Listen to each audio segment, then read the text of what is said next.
In the grim darkness of the far future, there is only war. In the 41st millennium, evolution had already reached its apex and discovered that perfection bred only endless suffering. The Imperium of Man had pruned weakness across 10,000 years, culling the unfit with fire and faith, elevating only the strongest through gene forging and augmentation. Yet for all this brutal selection, humanity clung to a rotting corpse god and cowered before the darkness between stars. When something fell from the void above hive-world Thraxis Prime, something that had mastered evolution itself. The question was not whether the Imperium would survive the encounter.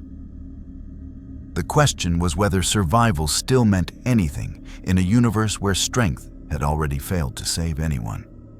If you crave stories of cosmic collisions where unstoppable forces meet immovable darkness, smash that subscribe button. The Emperor protects those who bear witness to impossible wars in the 41st millennium. The reality wound opened without warning. Across Thraxis Prime's orbital detection grid, auger arrays shrieked warnings in machine cant. Not the familiar corruption signature of a warp breach. Not the gravitational distortion of ships dropping from the immaterium. This was something new, a tear in the skin of space itself. Bleeding colors that had no name in imperial cogitator banks. Magos, the phenomenon is expanding, reported surveyor Adept Callus, his voice tight with the controlled panic of a man watching the impossible. 300 kilometers wide and growing, electromagnetic radiation across spectrums we don't have classification for. Magos Heskor's mechadendrites twitched in agitation, his biological eye narrowing while 17 cybernetic sensors focused on the hololithic projection. Heresy or Xenos? The Omnissiah grants us clarity through extermination. Prepare lance batteries. Alert the tear convulsed. Reality buckled inward, then vomited something out. 5 shapes fell from the wound, like gods cast from heaven. The first was massive, a figure wreathed in blue and purple armor that seemed to shift and flow like liquid metal, ancient beyond reckoning. He descended with arms spread wide, as if embracing the polluted atmosphere of Thraxis Prime. Behind him came 4 others, each distinct. One wreathed in shadows that drank light, another blazing with red energy that scorched the air, a third emanating a sickly yellow-green miasma, and the last pale as death itself, with skin like cracked marble. They fell toward Hive Primus, the planetary capital where 16 billion souls toiled in the Emperor's name. En Sabah Nur, Apocalypse, the first and greatest of his kind, felt the dimensional transit complete. His molecules had been scattered across realities, compressed through a barrier that should not exist, and reformed in a place that tasted wrong. The air here was thick with industrial toxins and something else. A psychic pressure, vast and distant, like standing in the shadow of a collapsing star. His celestial augmented senses swept the world below, primitive, regressed, yet teeming with life structured in vast hive complexes that demonstrated organizational capacity. Technology everywhere, but crude, superstitious, inefficient. Master, spoke Death, her voice like winter wind through graveyards. She had been angel once, before Apocalypse elevated her. Now her metallic wings caught the light of Thraxis Prime's sickly sun. The dimensional breach damaged my neural interface. Recalibration required. War cracked his knuckles, each the size of a man's skull, augmented muscles rippling beneath crimson armor. I feel strong, Eternal One. Whatever this place is, it bleeds easily. Famine's skeletal frame shuddered, yellow energy crackling around his form. So many, so much consumption. This world devours itself. Pestilence said nothing, but the clouds around him began to curdle and rot. Apocalypse expanded his consciousness outward, telepathy reaching for the minds below. He encountered 16 billion human psyches and recoiled, not from their number, but from their uniformity. Fear, devotion, hate, all directed toward a singular psychic beacon so distant it might as well have been in another galaxy. Yet so powerful, it saturated every mind he touched. They worshipped something immense. Before he could process further, the sky above him ignited. Lance beams, coherent light weaponry of impressive power, speared down from orbital defense platforms. Apocalypse's form shimmered, molecules rearranging in microseconds. The beams passed through space he had occupied, vaporizing atmosphere in thunderous detonations that shook the hive spires below. He reformed 2 kilometers away, suspended in midair through telekinetic force. His horsemen scattered on instinct, each seeking optimal combat positions.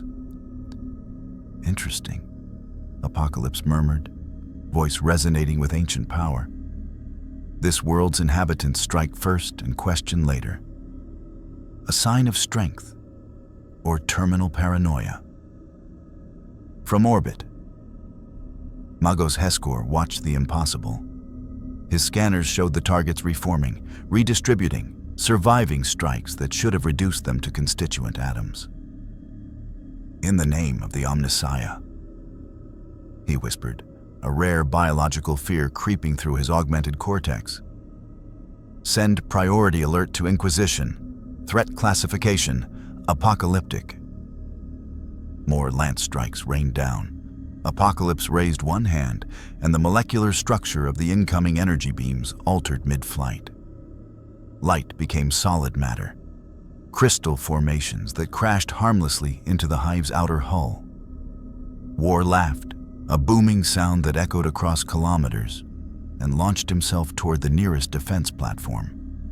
The platform, a squat fortress of ceramite and adamantium bristling with macro cannons, never had a chance.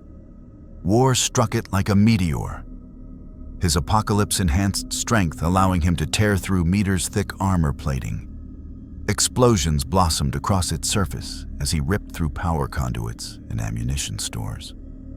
Death took flight, her metal wings carrying her toward another platform with predatory grace. Famine and pestilence descended toward Hive Primus itself, their unique talents better suited for ground operations. Apocalypse remained suspended, watching, testing, learning. Below in the hive, klaxons wailed. Planetary Defense Force units mobilized with the efficiency of long practice, Thraxis Prime sat near the Cicatrix Maledictum, the great rift that split the galaxy. They had fought demons and heretics and Xenos horrors. They would face this new threat with the same grim determination. Colonel Varak of the 88th Thraxian Guard listened to the Vox reports with growing unease. Multiple hostiles, orbital defense compromised, entities demonstrating reality manipulation. Emperor, preserve us. He turned to his command staff. Deploy all available regiments to Hive Primus upper levels. Establish kill zones at access points. Someone get me a link to the Adeptus Astartes. If there are any Battle Brothers in system, we need them now. Sir, reported a Vox operator, his face pale.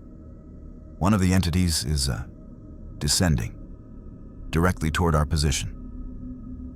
Through the reinforced viewports of the command bunker, Varak saw it.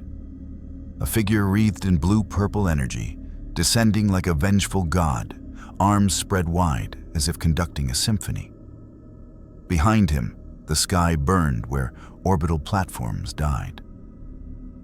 And Sabanur touched down on the industrial plaza before the PDF command fortress.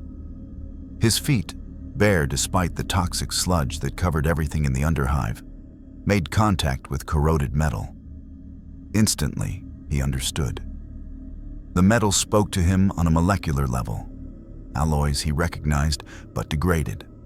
Manufacturing techniques that had once been sophisticated, now reduced to ritual repetition.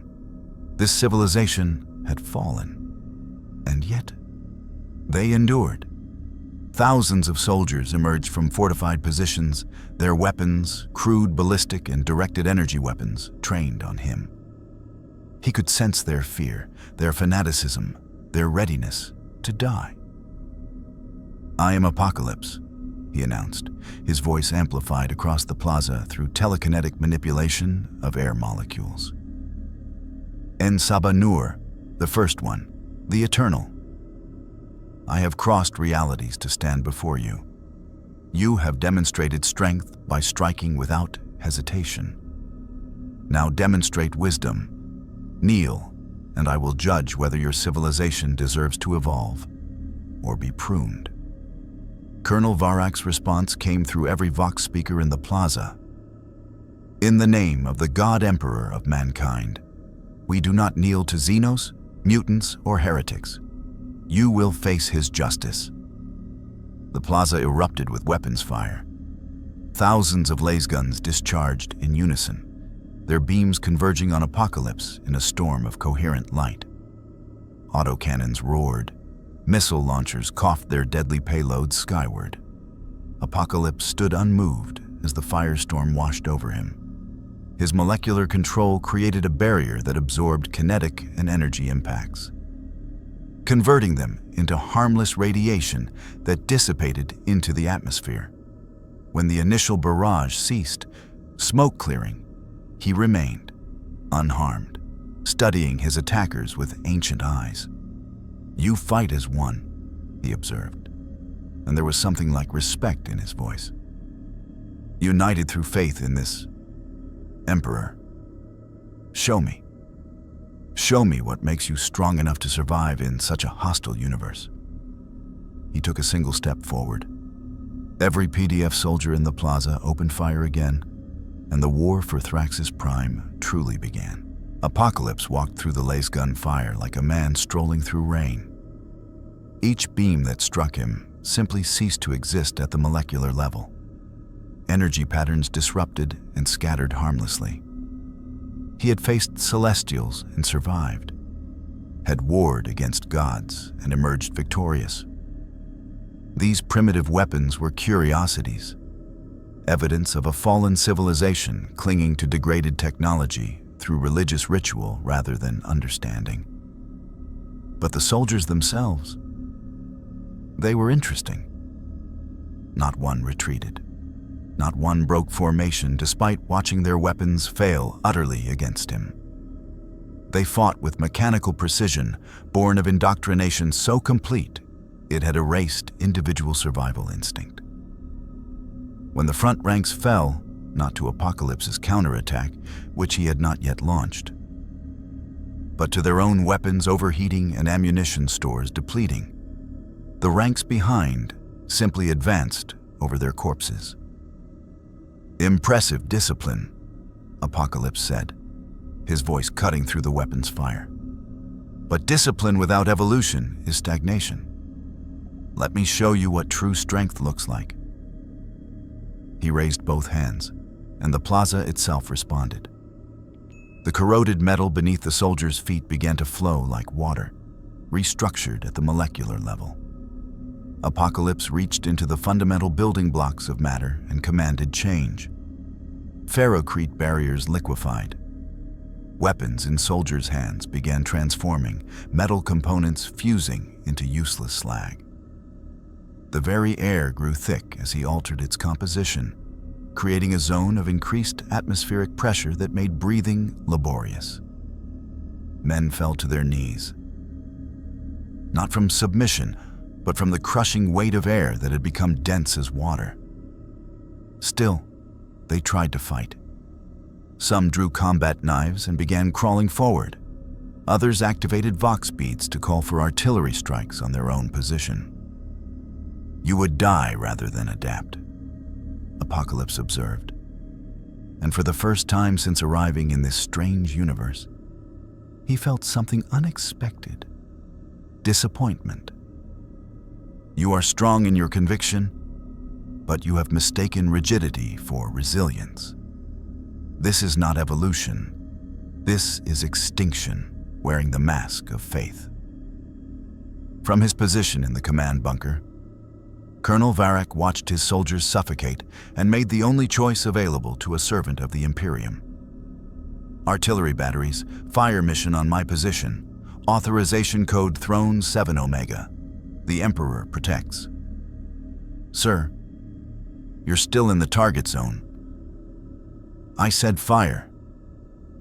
Kilometers away, Basilisk artillery pieces adjusted their barrels with hydraulic precision.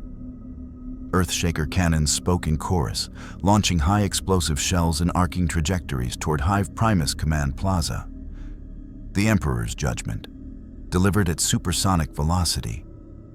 Apocalypse sensed them coming, crude ballistic projectiles following predictable parabolic curves. He could have stopped them, should have stopped them. But he wanted to see what these humans would do. Would sacrifice of their own mean anything in this universe? The shells impacted across the plaza in a rolling barrage that turned industrial wasteland into hell. Explosions consumed PDF soldiers and command bunker alike.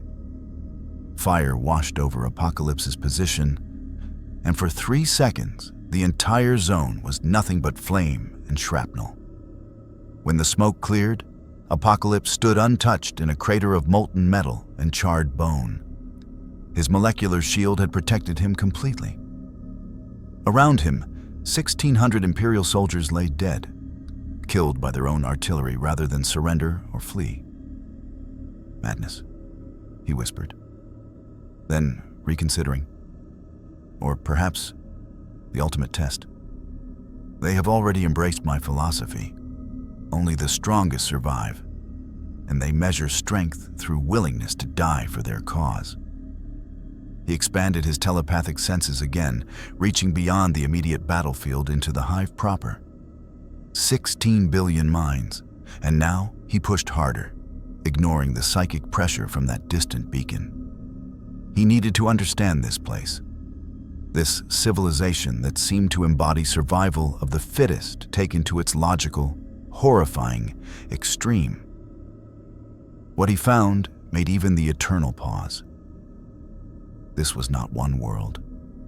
The psychic impression of millions of worlds flooded through him.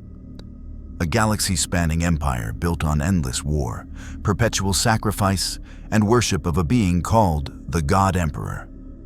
They had fought for 10,000 years, fought Xeno's species of impossible variety, fought their own kind corrupted by forces they called chaos, fought reality itself when it tore open and vomited demons into existence. Every human in this empire was tested from birth. The weak culled, the strong elevated. Those who showed even minor mutation, like Apocalypse's own mutants would have been, were purged without mercy or simply fed into industrial grinders to produce nutrient paste for workers. They had already implemented his philosophy. They had taken survival of the fittest and made it scripture, and they were losing. Fascinating, Apocalypse breathed. He had found a universe that had pursued evolutionary excellence with religious fervor for millennia, and discovered that strength alone was not enough. The Imperium endured, but it did not thrive. It did not grow. It simply survived, day by day, world by world, grinding its own people into the machine of war to hold back the darkness. A Vox transmission broke through his contemplation, broadcast on all frequencies. Attention, unknown entities. This is Inquisitor Covenant of the Ordo Xenos, acting under the authority of the Emperor's Holy Inquisition. You have committed acts of violence against Imperial citizens and destroyed Imperial property. Surrender immediately for interrogation or face exterminatus protocols. You have 30 seconds to comply. Apocalypse smiled, a rare expression that would have chilled anyone who understood its meaning. An authority figure, someone who believed they held power over him. Perfect. Horsemen, he commanded across their psychic link. Converge on my position. I wish to meet these Inquisitors. Death descended from the orbital debris field, her metal wings stained with the blood of PDF officers she had harvested from command platforms. War crashed down beside Apocalypse like a meteor, Crater radiating from his impact point, breathing hard with the exhilaration of combat.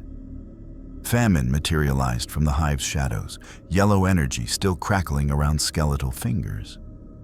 Pestilence oozed into existence, trailing clouds of disease that killed servitors within seconds.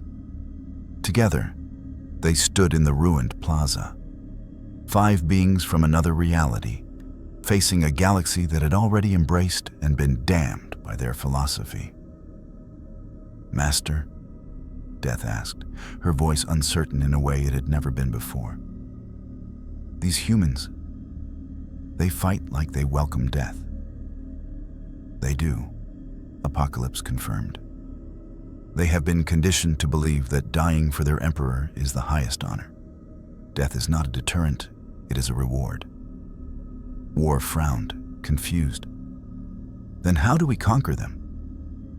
"Perhaps," Apocalypse said slowly, his ancient mind processing implications. "We do not conquer.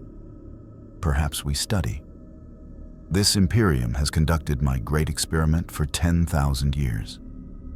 They have pruned the weak, elevated the strong, forced evolution through constant warfare.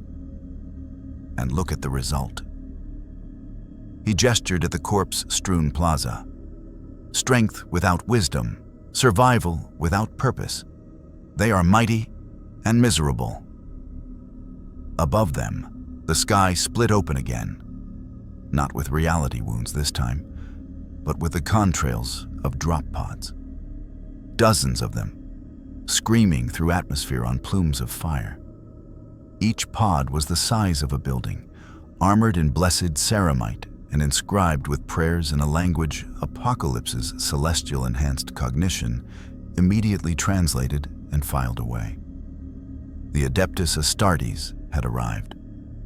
Space Marines, genetically enhanced super soldiers, each one worth 100 normal men. The pods crashed into the plaza's perimeter in a defensive pattern, their impacts sending up fountains of debris. Hatches blew open with explosive charges, and giants emerged. They wore power armor painted in cobalt blue and white, chapter iconography displaying an Omega symbol. Storm Centurions, the Vox identified them, a successor chapter of the Ultramarines. Each Marine stood over 2 meters tall in their armor, wielding bolt guns that fired self-propelled explosive ammunition. Their sergeant, identifiable by the red helmet and more elaborate armor, raised his weapon and spoke through an external Vox grill, his voice augmented to thunder across the battlefield. "In the name of Robute Gilliman and the Emperor of Mankind, you are declared enemies of humanity. Resistance will be met with total annihilation. For the Emperor." 20 Space Marines opened fire simultaneously. Bolt rounds, mass reactive explosive shells, streaked toward the Horsemen at supersonic velocity. Each round was designed to penetrate armor before detonating, tearing targets apart from within. War laughed and charged directly into the fire. Bolt rounds exploded against his Apocalypse-enhanced physiology, shredding clothing but barely scratching skin that could withstand naval artillery. He crossed 50 meters in seconds and slammed into the Marine line like a battering ram. The impact sent 3 Space Marines flying. War grabbed a 4th by the helmet and squeezed. Ceramite, blessed, reinforced, adamantium-laced ceramite that could withstand plasma fire, crumpled like tin foil. The Marine inside died instantly as his skull was compressed to pulp. Finally, War roared. finally worthy opponents. The other Marines adapted instantly, tactical doctrines shifting.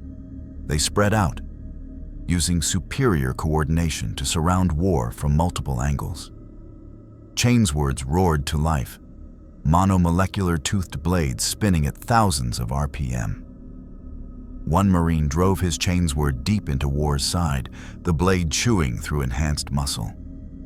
War grunted, more surprised than pained, and backhanded the Marine hard enough to send him tumbling across the plaza. Blood, his own, dripped from the wound. First blood. These warriors could actually hurt him. "Master," War called out, grinning savagely. "These ones are strong." Apocalypse watched the battle unfold with calculating interest. These Space Marines represented true enhancement. Genetic modification taken to extremes, coupled with mechanical augmentation and psycho-conditioning. They were living weapons, purpose-built for war, culled from billions to find those capable of surviving the transformation process. They were what he had tried to create with his horsemen, but refined across 10,000 years of bloody experimentation. One Marine broke from the line and charged directly at Apocalypse, chainsword raised high. The sergeant, demonstrating tactical initiative and perhaps hoping to decapitate the enemy command structure. Apocalypse raised one finger. The Marine froze mid-stride, suspended in stasis as Apocalypse halted every molecule in his body simultaneously. Armor, flesh, bone, all locked in perfect temporal suspension. Apocalypse walked around him slowly, studying the craftsmanship. The armor was crude by celestial standards, but effective. The genetic modifications were brutal, but functional. The psycho-conditioning ran so deep, the Marine's last thought, which Apocalypse plucked from his frozen mind, was prayer to his Emperor. "You are magnificent failures," Apocalypse told the frozen Marine. "Perfected for war, but denied any other purpose. Strong beyond measure, but enslaved to dogma." He released the temporal lock, but simultaneously altered the Marine's armor at the molecular level, fusing joints and making movement impossible. The sergeant collapsed, trapped in his own ceramite shell. "Stand down," Apocalypse commanded the other Marines through amplified voice. "I have not come to conquer your Imperium. I have come to understand it. Take me to this Inquisitor. I would speak with whoever holds authority in this mad galaxy." The Marines responded by intensifying their assault, tactical priorities shifting to protect their fallen sergeant while eliminating the primary threat. Discipline, loyalty, courage, all admirable traits, all wasted on a cause that would grind them to dust. Apocalypse sighed, an ancient sound heavy with the weight of millennia, and prepared to demonstrate why he was called the Eternal. If this Imperium wanted to test his strength, he would oblige them. And perhaps, in the testing, he would discover whether this universe had anything left to teach the first mutant, or whether he had found a reality where evolution had already reached its terminus, and the only thing left was the slow, grinding collapse into extinction. The battle for Hive Primus Plaza lasted 7 minutes. Death swept through the Space Marine formations like winter incarnate, her metallic wings slicing through ceramite with contemptuous ease. The Marines' tactical discipline, honed through centuries of combat doctrine, meant nothing against an opponent who moved with preternatural grace and struck from angles their combat predictors couldn't calculate. She danced between bolter fire, each movement precise, each strike lethal. 3 Marines fell with their primary hearts pierced before their enhanced biology could compensate. Famine hung back, yellow-green energy radiating from his skeletal form in waves. Where his power touched, the Marine's armor began to corrode at accelerated rates. Blessed ceramite, consecrated with oils and prayers, bubbled and flaked away. power pack reserves drained impossibly fast. Even the Marines themselves felt it. A gnawing emptiness, a hunger that made their enhanced metabolisms begin cannibalizing muscle tissue for energy. "Witchcraft!" one Marine shouted, his voice distorted through failing Vox systems. "Psychic contamination detected, requesting librarian support." Pestilence simply exhaled, and the air around half the Marine squad became toxic soup. Respiratory filters clogged. Biological seals on armor joins corroded. 2 Marines collapsed as fast-acting pathogens invaded their systems through compromised armor, attacking even their enhanced immune systems with diseases that evolved in real time to counter Astartes' genetic resistance. War, bleeding from a dozen chainsword wounds, laughed like thunder and grabbed another Marine by the leg. He swung the warrior like a club, using the armored body to batter 3 others to the ground. Bone broke, ceramite cracked. War's enhanced strength, augmented by Apocalypse's technology and biological manipulation, matched the Space Marines' blow for blow. But it was Apocalypse himself who ended the engagement. He raised both hands and reached into the fundamental structure of reality around them. The plaza's metal floor began to rise in waves, flowing like water but maintaining solid form, a feat that violated physics as the Imperium understood it. Walls of transformed matter erupted between Marines, separating them, isolating each warrior from squad support. Then Apocalypse spoke, and his voice carried telepathic weight that crashed against the Space Marine's psycho-conditioning like a tsunami. "Enough." The word reverberated inside their minds, bypassing audio sensors and Vox systems to strike directly at consciousness. Even the Space Marines, engineered to resist psychic attack, trained to maintain mental discipline against demonic corruption, felt the pressure. 3 fell to their knees, neural interfaces screaming overload warnings as Apocalypse's telepathic presence forced its way past their mental defenses. "You are warriors," Apocalypse continued, his physical voice now matching the psychic broadcast. "Perhaps the finest I have encountered in this universe, but you fight for a corpse god who cannot answer your prayers, in service to an empire that consumes its children to fuel endless war. I do not seek your destruction, I seek understanding." The sergeant, freed from his fused armor through sheer brute strength and determination that spoke to truly remarkable willpower, leveled his bolt pistol at Apocalypse's head. Blood ran from his nose where he had broken it, forcing his helmet off. "We do not negotiate with Xenos or heretics." Each word came with visible effort, fighting against Apocalypse's psychic pressure. "The Emperor protects." He fired. Apocalypse caught the bolt round in midair telekinetically, holding it suspended centimeters from his face. The round's mass-reactive mechanism triggered, but confined in a bubble of telekinetic force. The explosion was contained, compressed, then dissipated harmlessly. "Remarkable conviction," Apocalypse said with genuine admiration. "You resist psychic domination that would reduce lesser minds to drooling husks. You fight past pain that would kill normal humans from shock alone. Your Emperor chose his defenders well." He released the psychic pressure, giving the Marines their minds back. "I will not kill you. You are too valuable as specimens. Report to your Inquisitor. Apocalypse accepts the invitation. I will come to her." The sergeant's face twisted with confusion and rage. "We are Space Marines of the Storm Centurions. We do not—" "You are surrounded by my horsemen, isolated from reinforcement, and your squad has suffered 60% casualties." Apocalypse interrupted, his voice calm and factual. "Continuing this engagement serves no tactical purpose. I offer you terms.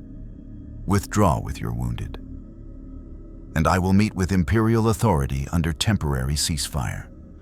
Or continue fighting, and I will be forced to reduce you to your component molecules to study how your genetic enhancements function.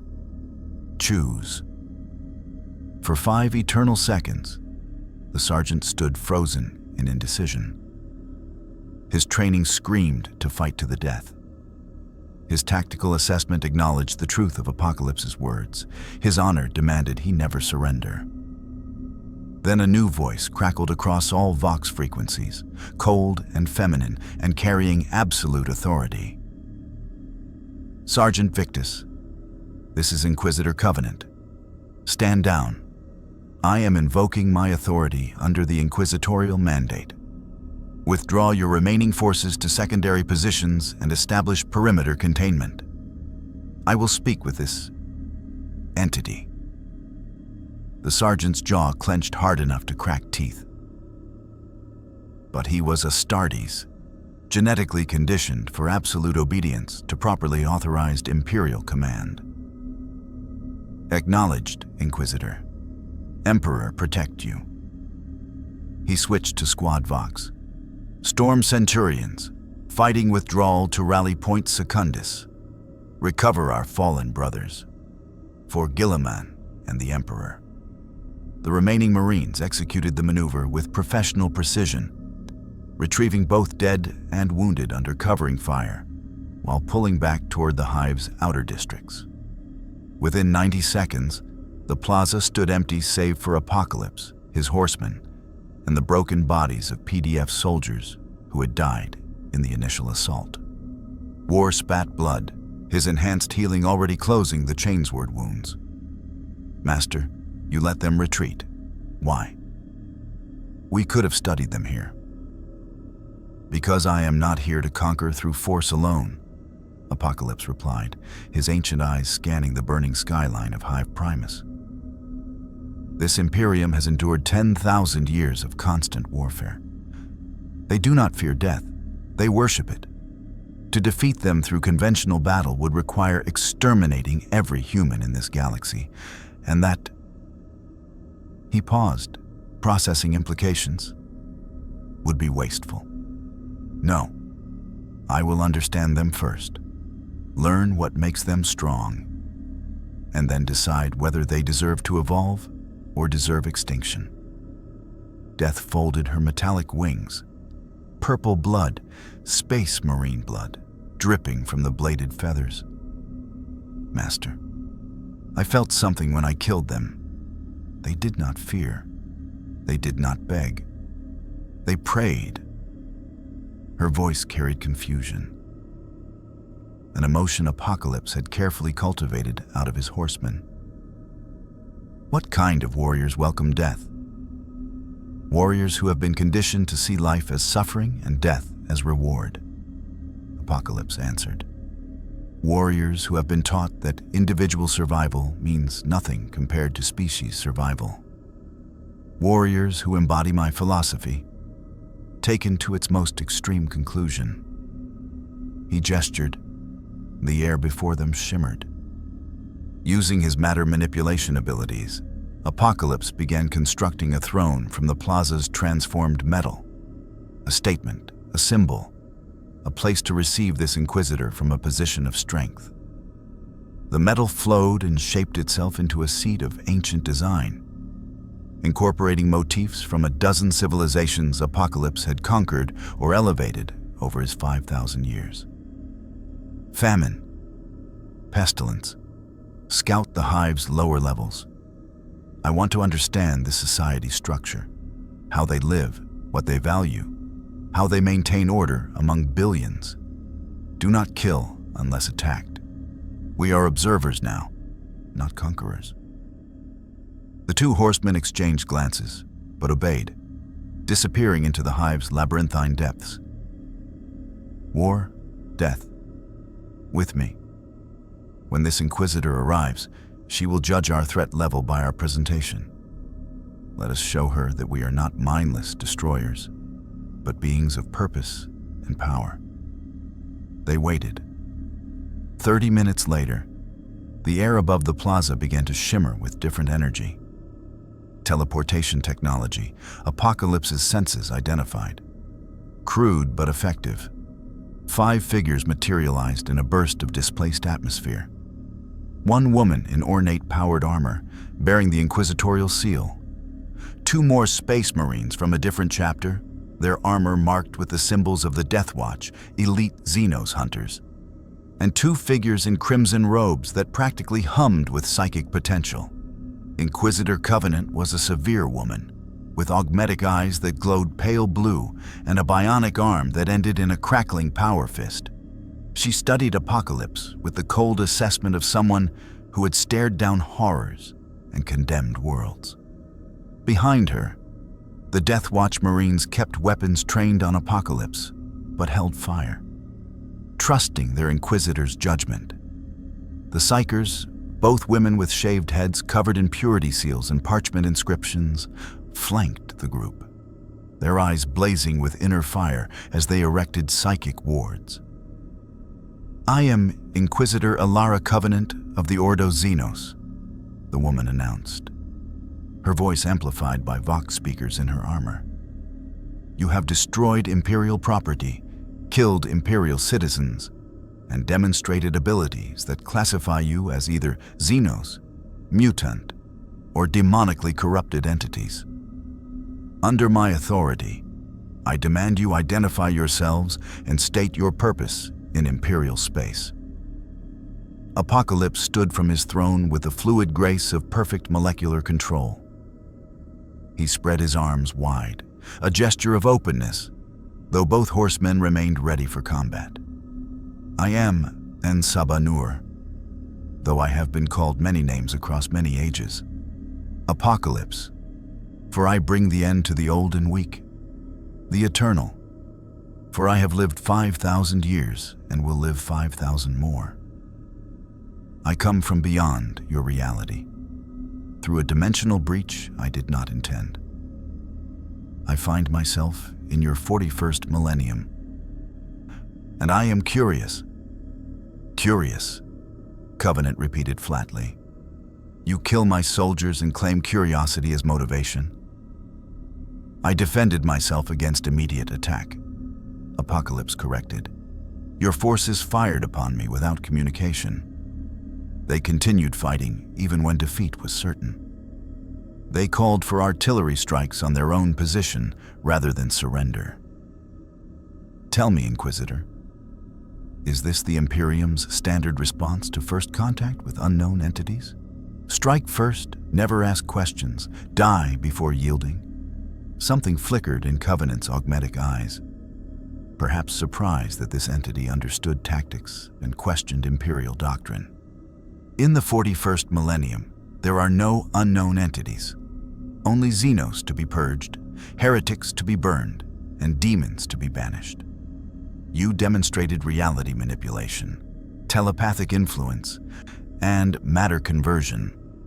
These abilities mark you as either Xenos, abomination, or warp spawn.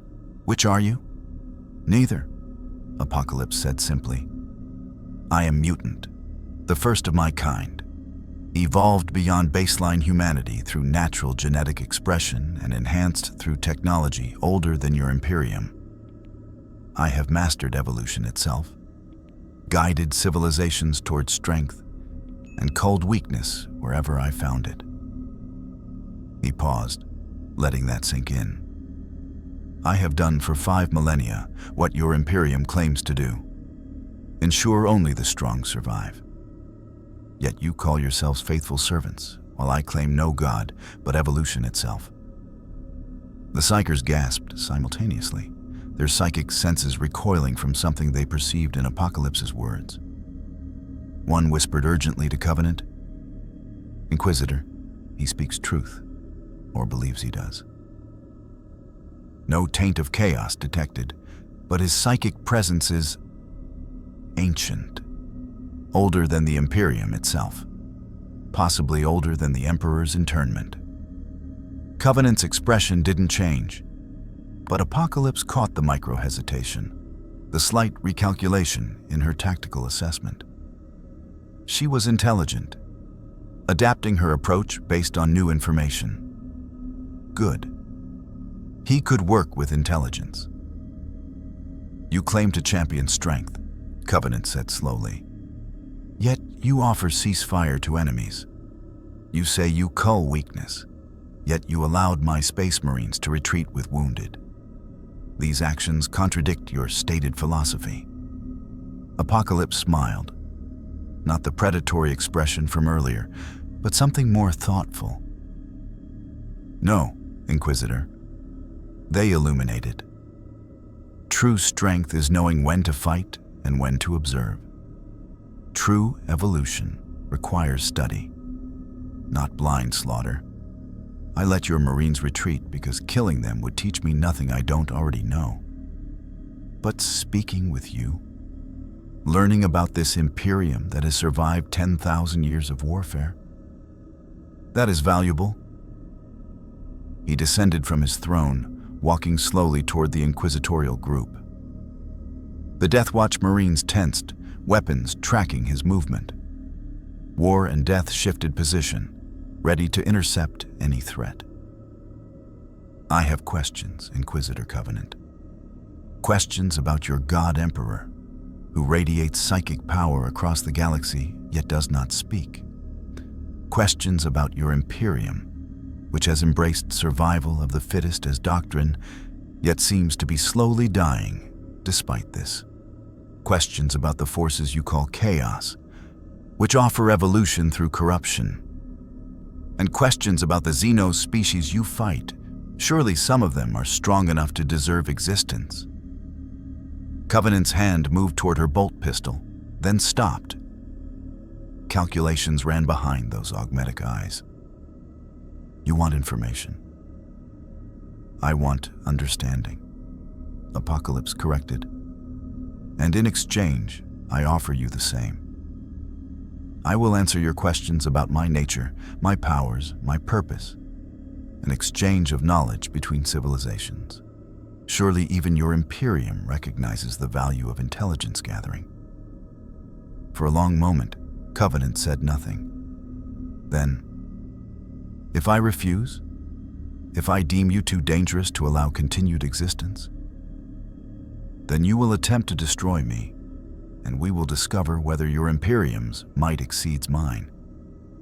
Apocalypse said matter-of-factly. Your soldiers were strong, your Space Marines were stronger. But I have toppled civilizations, Inquisitor. I have warred against gods. If we fight, one of us will prevail. But the cost will be measured in billions of lives and burned worlds. Is that the choice you wish to make? The Psychers were practically vibrating with barely contained warnings, their psychic senses screaming danger. But Covenant was Inquisitor for a reason. She saw angles others missed, calculated risks others feared. 1 hour, she said finally. You have 1 hour to convince me you're not an existential threat to the Imperium. Questions and answers, under flag of truce. If after that hour I deem you too dangerous. She left the threat unfinished. Apocalypse inclined his head, a gesture of respect between equals. Acceptable. Let us begin, Inquisitor Covenant. Ask your questions. Learn what I am. And perhaps we will both discover whether your Imperium has anything left to teach the Eternal about survival. The Death Watch Marines established a perimeter. The Psychers erected stronger mental wards. And in the ruins of Hive Primus Plaza, under the toxic sky of a dying world, Apocalypse began the most important conversation of his existence. One that would determine whether he consumed this universe or learned from it. The interrogation took place in the plaza's ruins, surrounded by corpses and the acrid smell of spent bolter rounds. Inquisitor Covenant had her servitors, lobotomized humans reduced to biological machines, erect a portable field command station, cogitator banks, hololith projectors, and scanning equipment that immediately began analyzing Apocalypse from every spectrum Imperial technology could measure. Apocalypse allowed it. Let them scan. Let them try to understand. Their confusion would be educational in itself. You claim to be 5,000 years old. Covenant began, her augmetic eyes flickering as she reviewed data streaming across her retinal display. Our scans confirm cellular degradation patterns inconsistent with normal human aging, but also detect active regeneration at the molecular level. Genetic structure shows markers of Terran origin, but with over 3,000 distinct mutations. You are either the most sophisticated genetic construct we've ever encountered, or I am exactly what I claim to be. Apocalypse finished. The first. Born in the land you would call Egypt, when humanity still carved monuments to gods that never answered. I have lived through the rise and fall of empires you do not remember. I have guided evolution, tested strength, and survived when civilizations crumbled around me. One of the Psychers, Sister Cordelia, her purity seals identified, interjected with barely controlled agitation, Inquisitor. His psychic signature predates any warp phenomenon we have on record. It's not chaos corruption, it's something else entirely. It feels ancient, pre-imperial, possibly pre-unification. The Emperor unified Terra approximately 30,000 years after my birth, Apocalypse said casually, and watched the Inquisitor's expression tighten. I recognize the psychic beacon your species orients around, the entity you call the God Emperor. His power is vast, but it is also static, fixed. He radiates, but does not grow.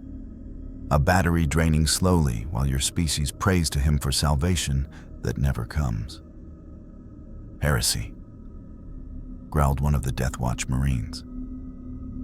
Brother Thalric, his shoulder pad bearing kill markings for 17 different Xeno species. Inquisitor, grant me permission to silence this blasphemer.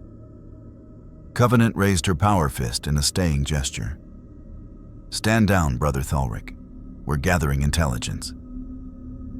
She turned back to Apocalypse, and her voice carried the weight of someone who had condemned entire worlds, but never without reason. You speak of the Emperor with disrespect, yet you demonstrate no allegiance to the ruinous powers. What is your relationship with chaos? Chaos? Apocalypse's expression showed genuine curiosity. You mean the warp entities your soldiers fear? I have felt them since arriving. Corruption seeping through reality, offering power in exchange for submission. They have attempted contact. He paused. I rejected them. That got Covenant's attention. Explain. Shortly after my arrival, while your soldiers were attempting to kill me, I felt presences. 4 distinct psychic signatures, each vast and terrible. They offered me power, dominion, transformation. One promised endless slaughter. Another offered knowledge of all diseases and entropic decay. A third whispered of pleasure beyond mortal comprehension. The fourth offered schemes and ambition made manifest. The Psychers paled. He describes the 4. Sister Cordelia whispered. The dark gods themselves reached out to him. And I told them I serve no gods. Apocalypse continued. I am evolution incarnate. I do not kneel to cosmic parasites who feed on mortal emotion. They were displeased, but they cannot claim what does not submit. He met Covenant's gaze directly. Your chaos is powerful, Inquisitor, but it is also limited. It requires worshippers, believers, fuel. I require only myself. Covenant processed this, her tactical mind working through implications. An entity that could resist chaos corruption directly. That alone made Apocalypse either the greatest asset or the greatest threat the Imperium had encountered. Why did you reject them? Because they offer power in exchange for slavery, Apocalypse said simply. I have spent 5,000 years ensuring I remain free. Why would I trade that for the illusion of godhood? These chaos entities promise strength, but deliver dependency. They are apex predators in their realm, I acknowledge that. But they are still parasites. War, standing sentinel behind Apocalypse's throne, grunted agreement. The Red One was persistent, kept showing me visions of endless battle. I almost listened, but the Master taught us better. Strength taken from others is borrowed. Only strength earned is kept. Death nodded, her metallic wings rustling. The Pleasure One tried to seduce me, promised release from duty, from loyalty. I found it pathetic, offering escape from purpose as if purpose were burden rather than meaning. Covenant exchanged glances with her psychers. Both were making rapid annotations on data slates, documenting everything. These four you call horsemen. You created them? Enhance them, Apocalypse corrected. Each was already formidable in their original state. I elevated them through genetic modification, technological augmentation, and psychic imprinting. They serve because I made them stronger than they could have become alone. Loyalty earned through elevation, not compulsion. Sounds like chaos with extra steps, Brother Thalric muttered. Apocalypse's laugh was cold. The difference, warrior, is that my horsemen retain their free will. They can refuse me. They can question me. The entities you call chaos gods turn their followers into puppets, dancing on strings of addiction and mutation. There is no comparison. Yet you admit to genetic modification and psychic conditioning. Covenant pressed. How does that differ from the Xenos or Heretic technology we purge on sight? Intent and consent, Apocalypse replied. I do not corrupt, I refine. I do not enslave, I elevate. Each of my horsemen chose this transformation, understanding the risks and costs. Can you say the same for your Space Marines? Your servitors? Your entire civilization built on forced compliance and genetic manipulation you call holy? The accusation hung in the air like a blade.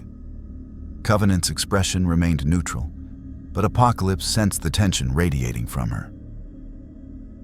He had struck a nerve, pointed out the hypocrisy inherent in the Imperium's philosophy. The Emperor's genetic gifts are sacred, Covenant said carefully. The Adeptus Astartes are his angels of death, created to defend humanity from extinction. The servitors are criminals and heretics, given purpose through labor. Everything we do serves survival. As does everything I do, Apocalypse countered. Yet you name your actions holy and mine heretical. The only difference is that your Emperor claimed divinity and I do not. Your Imperium enforces evolution through faith, while I do so through proven science. We are not so different, Inquisitor, except that I am honest about what I am. Before Covenant could respond, alarms shrieked from her cogitator banks. Tech priests attending the equipment burst into panicked binary cant. The hololith projector flickered to life, displaying tactical overlays of Hive Primus's lower levels. Inquisitor, one tech priest reported, his voice distorted through Vox Grill. We're detecting massive unrest in the Underhive. Factorum output has dropped 40% in the last hour. Worker HAB blocks are reporting riots. Arbitrator forces are requesting immediate reinforcement. Covenant's augmetic eyes narrowed. Cause? Unknown, but Inquisitor, we're picking up 2 unidentified signals in the disturbance zones. Energy signatures match the entities standing before you. Every weapon in the Imperial contingent immediately trained on Apocalypse. Covenant's power fist hummed to life, crackling with barely restrained energy. You said you came to observe. You didn't mention sending infiltrators into my hive. I sent scouts to understand your civilization. Apocalypse replied calmly, making no move toward aggression. Famine and pestilence were ordered not to kill unless attacked. If there are riots, then your population responded violently to their presence, or your enforcers did. Riots in the Underhive are a death sentence for millions, Covenant hissed. Industrial output disruption causes cascading failures across 3 continents. Food production ceases. Water recycling fails. Within days, billions will die from starvation and dehydration. Did you consider these consequences when you sent your horsemen into civilian areas? Apocalypse tilted his head, genuinely surprised. Your civilization is so fragile that 2 observers can trigger catastrophic systems failure? That suggests structural problems far beyond my horsemen's presence. Our civilization operates at maximum efficiency with 0 redundancy because we must. Covenant shot back. Every world must produce at capacity, or we cannot feed our armies, cannot maintain our fleets, cannot hold back the Xenos hordes and chaos incursions that assault us from all sides. There is no slack in the system because there cannot be. One disruption cascades into planetary collapse. For the first time since arriving in the 41st millennium, Apocalypse felt something approaching shock. The Imperium wasn't just built on survival of the fittest. It was a civilization operating in perpetual crisis mode. Every component stressed to breaking point, one failure away from total collapse at any given moment. You have built a society with no capacity to absorb disruption, he said slowly. A system where strength is measured by how much suffering you can endure rather than how well you can adapt. This is not evolution. This is a slow-motion extinction event. This is survival in the cruelest galaxy imaginable. Covenant snapped. We don't have the luxury of your philosophical musings. Every second we debate, people die. So you have a choice, Apocalypse. Recall your horsemen immediately, or I classify you as an existential threat and call down exterminatus on this entire world. 30 billion lives exchanged for removing your threat from Imperial space. I've made harder choices. She meant it. Apocalypse could sense the absolute conviction in her words.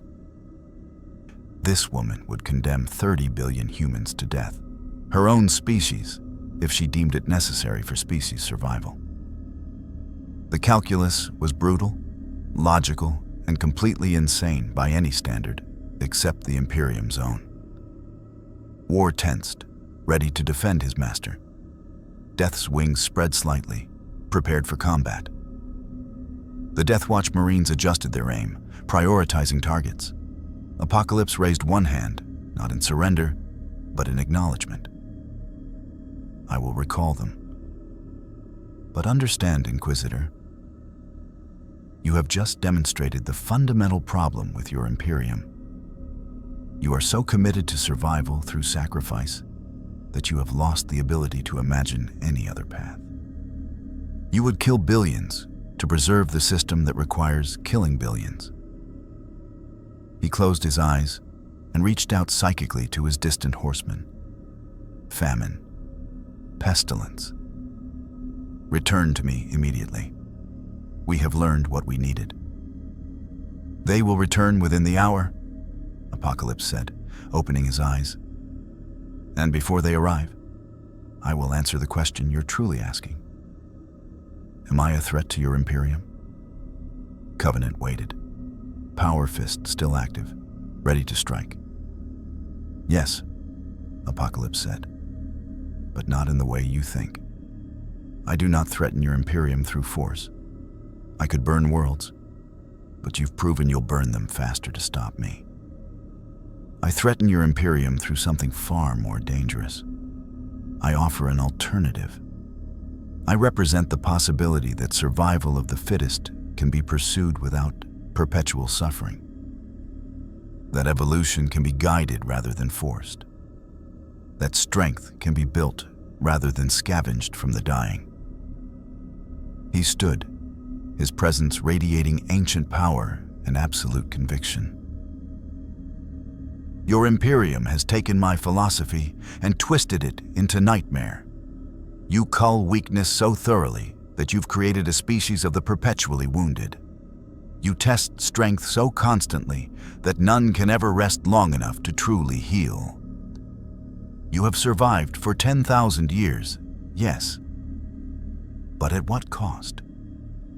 What are you preserving if your victory looks identical to your extinction? The plaza fell silent, except for the distant sounds of Hive Primus burning and the crackle of Covenant's power fist. The Inquisitor's face remained impassive, but Apocalypse sensed the cognitive dissonance warring behind those augmetic eyes. Centuries of indoctrination confronting an uncomfortable truth. You don't understand, Covenant said finally, her voice quieter but no less firm. You speak of alternatives and choices as if we have them. We don't. The Xenos would exterminate us. Chaos would corrupt us. The Tyranids would consume us. We have already tried every other path. Your scan of my mind would show 10,000 years of recorded history proving it. What we do because it is the only way humanity survives. Then perhaps, Apocalypse replied, humanity survives only because you have forgotten how to imagine anything else. Perhaps your Imperium endures not despite your brutality, but would endure better without it. I have seen civilizations rise and fall across 5 millennia, Inquisitor. The ones that survive longest are not the cruelest. They are the most adaptable. Before Covenant could respond, new alarms shrieked from the cogitator banks. The tech priests devolved into panicked binary shouting. The hololith projector shifted, displaying orbital scan data. Inquisitor, the tech priest reported, his synthesized voice cracking with static. We're detecting multiple warp signatures emerging at system's edge. Estimating. Emperor preserve us. Estimating 40 vessels. Configuration matches Chaos Raider fleet. They're broadcasting on all frequencies. They're demanding we surrender the agents of transformation or face planetary assault. Covenant's expression transformed from controlled intensity to cold fury. The ruinous powers, they want you. Of course they do, Apocalypse said grimly. I rejected their offers. Gods do not take rejection well, even false gods built on emotional feedback and warp corruption. It seems, Inquisitor, that our philosophical debate will have to wait. Your Imperium has a more immediate problem. A chaos fleet heading directly for this world. And it's my presence that drew them here. War cracked his knuckles, grinning. Finally, a proper fight. Death's wings spread fully, metallic feathers gleaming in the toxic light. Master, we stand ready. Covenant looked between Apocalypse and the orbital scan data, making calculations that would determine billions of lives.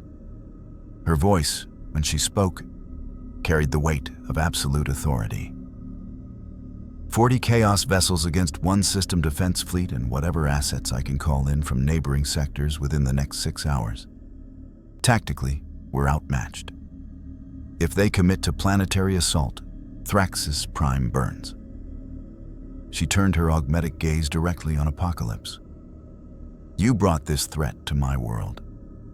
What do you intend to do about it? Apocalypse smiled. And this time, it was the predatory expression that had toppled empires. Inquisitor Covenant, I believe it's time I demonstrated why the Chaos Gods fear me enough to commit 40 ships to my destruction. Summon your fleets, rally your defenders, and learn what happens when evolution incarnate goes to war. The hour of interrogation had ended. The hour of battle had begun. The Chaos Fleet translated into real space like a cancer metastasizing, 40 vessels of corrupted metal and twisted geometry that screamed against the laws of physics. Each ship was a monument to excess and ruin. Hulls covered in Baroque spikes and demonic faces, engines that burned with warp flame, weapon batteries that bristled with reality-warping ordnance. Leading the fleet was a battleship that made even Apocalypse pause.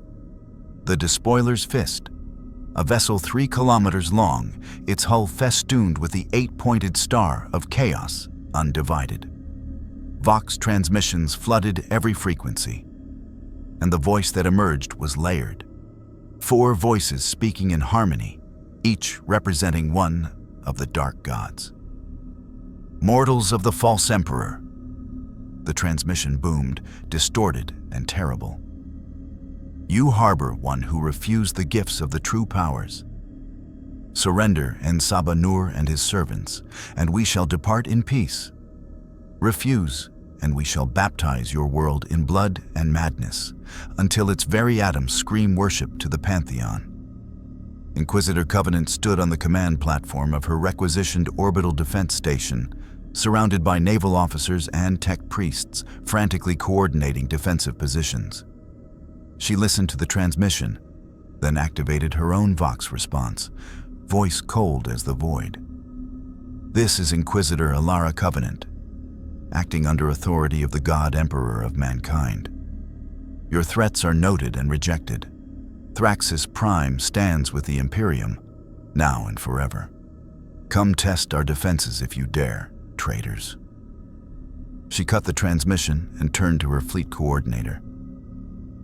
Admiral Cross, what are we working with? Admiral Cross, a grizzled void warfare veteran with augmetic legs and a chest full of commendations, pulled up tactical displays. 3 Cobra-class destroyers, 2 Sword-class frigates, and this defense station. Against 40 Chaos vessels, we're looking at annihilation within the first engagement. We've sent distress signals, but nearest Imperial fleet is 18 hours away. Then we hold for 18 hours, Covenant said simply. Inquisitor, that's impossible. Nothing is impossible when the Emperor wills it. Prepare all batteries, launch every fighter squadron we have, and someone bring me that blue-skinned Xenos who claims to be evolution incarnate. If he started this war, he's going to help us fight it. On the planet's surface, Apocalypse stood in Hive Primus Plaza, watching the orbital battle begin through telescopic vision enhanced beyond human capacity. His molecular senses detected the energy signatures of lance strikes and torpedo spreads, the psychic corruption bleeding from Chaos vessels, the desperate coordination of Imperial defenders hopelessly outmatched. Master, War said, his voice eager. Let us ascend. Let us board those ships and tear them apart from within. Patience, Apocalypse replied, though his own anticipation was building. He had fought gods and civilizations, but never had he faced an enemy that existed partially in another dimension. Beings that could bend reality through belief and emotion. The Chaos forces represented something genuinely novel. Evolution corrupted, turned cancerous, feeding on itself in perpetual transformation without purpose. They were everything he fought against, and they wanted him. Death materialized beside him. She and War had been orbiting overhead when the Chaos fleet arrived. The Imperium's ships are dying. 3 escorts destroyed in the opening salvo. The Inquisitor is requesting our presence on the defense station. Of course she is, Apocalypse mused. She needs weapons, and we are the sharpest blades available. Very well. Let us see if this Imperium is worth preserving, or if it deserves the extinction Chaos promises. He reached out psychically to Famine and Pestilence, who had just returned from the Underhive. Their scouting had been enlightening. They had seen how the Imperium's lower classes lived, generations born, toiling and dying in factorum darkness, never seeing sunlight, fed on corpse starch and recycled water, working 18-hour shifts until their bodies gave out. The weak culled not through testing, but through simple attrition. It was brutally efficient, was also monstrous. "All horsemen," he commanded telepathically. "To me." We ascend. Apocalypse's molecular structure began to shift. He had not demonstrated this capability to the Imperials yet. The ability to alter his own density and mass to achieve flight through manipulation of gravitational fields at the molecular level. His body lifted from the plaza, surrounded by a corona of blue-purple energy. His horsemen followed, each employing their own methods. Death's wings, war's raw strength channeled through Apocalypse's enhancements, famine and pestilence riding waves of their unique energies. They rose through Thrax's Prime's toxic atmosphere like ascending gods, leaving contrails of impossible colors. Within minutes, they had cleared the gravity well and entered high orbit where the battle raged. The sight was apocalyptic in the truest sense. Imperial destroyers burned, their hulls torn open by chaos ordnance that melted through void shields and armor. Fighter squadrons, Fury interceptors piloted by Navy ratings with maybe 6 months training, swarmed around chaos cruisers like insects around giants, their Lescanons barely scratching corrupted hulls before being swatted from space by point defense batteries. The defense station itself was under siege. 3 chaos cruisers had detached from the main fleet to focus their fire on the station's shields. Void shields flickered under sustained bombardment, collapsing and regenerating in waves of purple energy. It was only a matter of time before they failed completely. Apocalypse and his horsemen materialized on the station's outer hull, a feat that should have been impossible without void suits, but Apocalypse's molecular control created personal atmospheric envelopes around each of them. They stood on the hull like figures from ancient myth, observing the battle with predatory focus. "War," Apocalypse commanded. "You see that cruiser bearing down on the station? Demonstrate your strength." War grinned, a savage expression of pure joy. Finally, he launched himself across the void. No propulsion, just raw kinetic force generated through his enhanced physiology. Crossing 3 kilometers of vacuum in seconds, War crashed into the Chaos Cruiser's prow like a missile. His impact cratered the corrupted metal, and then he began tearing. Enhanced strength augmented by Apocalypse's technology allowed War to peel adamantium plating like paper. He ripped a hole through the hull, exposing interior compartments to vacuum. Cultists and Chaos Space Marines inside were sucked into the void, their screams lost in airless death. War didn't stop. He burrowed deeper, tearing through bulkheads and support structures, seeking the ship's reactor core. Death. Apocalypse continued. The squadron of fighters harassing that Imperial destroyer. Clear them. Death dove from the station's hull with wings folded, achieving speeds that outpaced Imperial interceptors. She spread her wings at the last moment, metallic feathers extending like blades. She carved through the Chaos Fighter formation, each pass destroying 2 or 3 fighters with surgical precision. Within 90 seconds, the entire squadron was debris. Famine, pestilence. You see the Chaos vessel attempting to flank the station. Teach them why biological warfare is not solely their domain. The 2 horsemen exchanged dark glances, then launched together toward the designated target. A Chaos frigate covered in Nurgle's corruption, its hull weeping toxic sludge and demon faces leering from every surface. Apocalypse himself turned toward the flagship, the despoiler's fist, and his expression hardened. If Chaos wanted him, they would have him, but on his terms. Inside the defense station, Inquisitor Covenant watched the tactical displays with something approaching disbelief. "Admiral, are you seeing this?" "Emperor's blood," Cross whispered. "One of them just jumped across open space and boarded a Chaos cruiser. Another is destroying fighter squadrons single-handedly. They're fighting in hard vacuum without void suits." "What are they?" "Exactly what he claimed," Covenant replied quietly. "Evolution incarnate. Beings that have transcended normal human limitations through genetic manipulation and ancient technology." She activated her Voxcaster. "All Imperial forces, you have new allies in this engagement. Blue-purple energy signatures are friendly. Do not engage. Repeat, do not engage the entities supporting our defense." On the Despoiler's fist, Chaos Lord Malphus, a former word-bearer corrupted beyond recognition, his body a twisted fusion of flesh, metal, and demon, watched his fleet's assault falter with growing rage. Impossible. They fight without fear of the void. They resist the warp's touch. What manner of abominations are these? Beside him, a demon prince wreathed in pink and purple flames, a servant of Slaanesh, hissed in anticipation. "The one called Apocalypse rejected our gifts, mortal tool. He thinks himself beyond the gods' reach. We shall teach him the error of his hubris."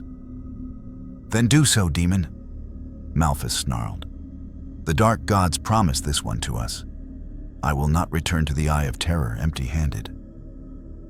The demon prince laughed, a sound that curdled reality and dissolved into warp stuff. Moments later, it remanifested in open space, directly in Apocalypse's path. The demon was magnificent in its horror. 4 meters tall, skin shifting between colors that had no name, 6 arms ending in claws that dripped acid, wings of flayed flesh, and a face that was simultaneously beautiful and repulsive. It spoke in a voice that promised ecstasy and agony in equal measure. "En Sabah Nur, Ancient One, you have drawn the gaze of she who thirsts. Slaanesh offers you pleasures beyond mortal." Apocalypse hit the demon with a telekinetic hammer blow that would have pulverized a tank. The demon was hurled backward, crashing into a piece of orbital debris with enough force to shatter the wreckage. "I already rejected your offers," Apocalypse said, his voice carrying across the void through psychic broadcast. "I do not negotiate with parasites. I exterminate them." The demon recovered, laughing. "Such arrogance, such delicious pride. You think yourself above the gods, but you are merely one more mortal dancing to patterns you cannot perceive. Let me show you the futility of resistance." Reality warped around the demon as it channeled warp energy directly into real space. Colors bled, geometry twisted. The fundamental laws of physics began to unravel in a sphere around them. Apocalypse felt his molecular control begin to slip. The very atoms he commanded were being corrupted at the quantum level. For the first time since arriving in the 41st millennium, Apocalypse felt genuine concern. This demon could actually threaten him. "Interesting," he said, and meant it. "You manipulate reality at a fundamental level, not through science, but through belief and emotion made manifest. A power source I cannot simply counter through molecular manipulation." The demon's laughter intensified. "Finally, you understand. You are strong, Ancient One. But strength alone means nothing against the warp's infinite power. Submit to Slaanesh, and she will elevate you beyond." Apocalypse stopped listening. If molecular manipulation wouldn't work against warp corruption directly, then he would adapt. That was what evolution meant. Not rigid strength, but flexible response. He reached deep into his celestial enhanced biology, accessing functions he rarely used. His body began to emit a field of anti-psychic energy. Not nullification like the Imperium's blanks, but something more sophisticated. A resonance that disrupted the emotional frequencies the demon fed upon. The demon's laughter cut off. What are you doing?" "Learning," Apocalypse replied. "Your power feeds on emotion, sensation, excess. I am cutting off your food supply at the source, not through denial, but through precise counter-frequency projection. Your gods may be powerful, demon, but they are also predictable. Parasites always are." The reality distortion around them began to stabilize. The demon shrieked and launched itself at Apocalypse with all 6 claws extended. Apocalypse caught it mid-lunge with telekinetic force, held it suspended, and began systematically tearing it apart at the molecular level. The demon's screams echoed across psychic frequencies, heard by every warp-sensitive being in the system. It thrashed and reformed, but Apocalypse was relentless. Each time it reconstituted, he tore it apart again, learning its patterns, understanding how warp entities maintained cohesion in real space. "Tell your gods," Apocalypse said, as he finally disrupted the demon's core essence enough to banish it back to the warp, "that I remain uninterested in their offers, and if they send more servants, I will study them, dissect them, and learn how to kill gods." The demon vanished with a final shriek of rage and pain. Across the battlefield, War had reached the Chaos Cruiser's reactor and ripped through its containment fields with his bare hands. The resulting explosion consumed the entire ship. But War emerged from the fireball laughing, his enhanced body merely scorched rather than incinerated. Death had cleared 3 fighter squadrons and moved on to bomber wings, her blade wings carving through corrupted metal with hypersonic grace. Famine and pestilence had boarded the Nurgle frigate and were conducting a biological war. Famine's energy draining the life force from cultists, while pestilence introduced diseases that evolved faster than Nurgle's own plagues, creating feedback loops that burned through the ship's corrupted crew in minutes.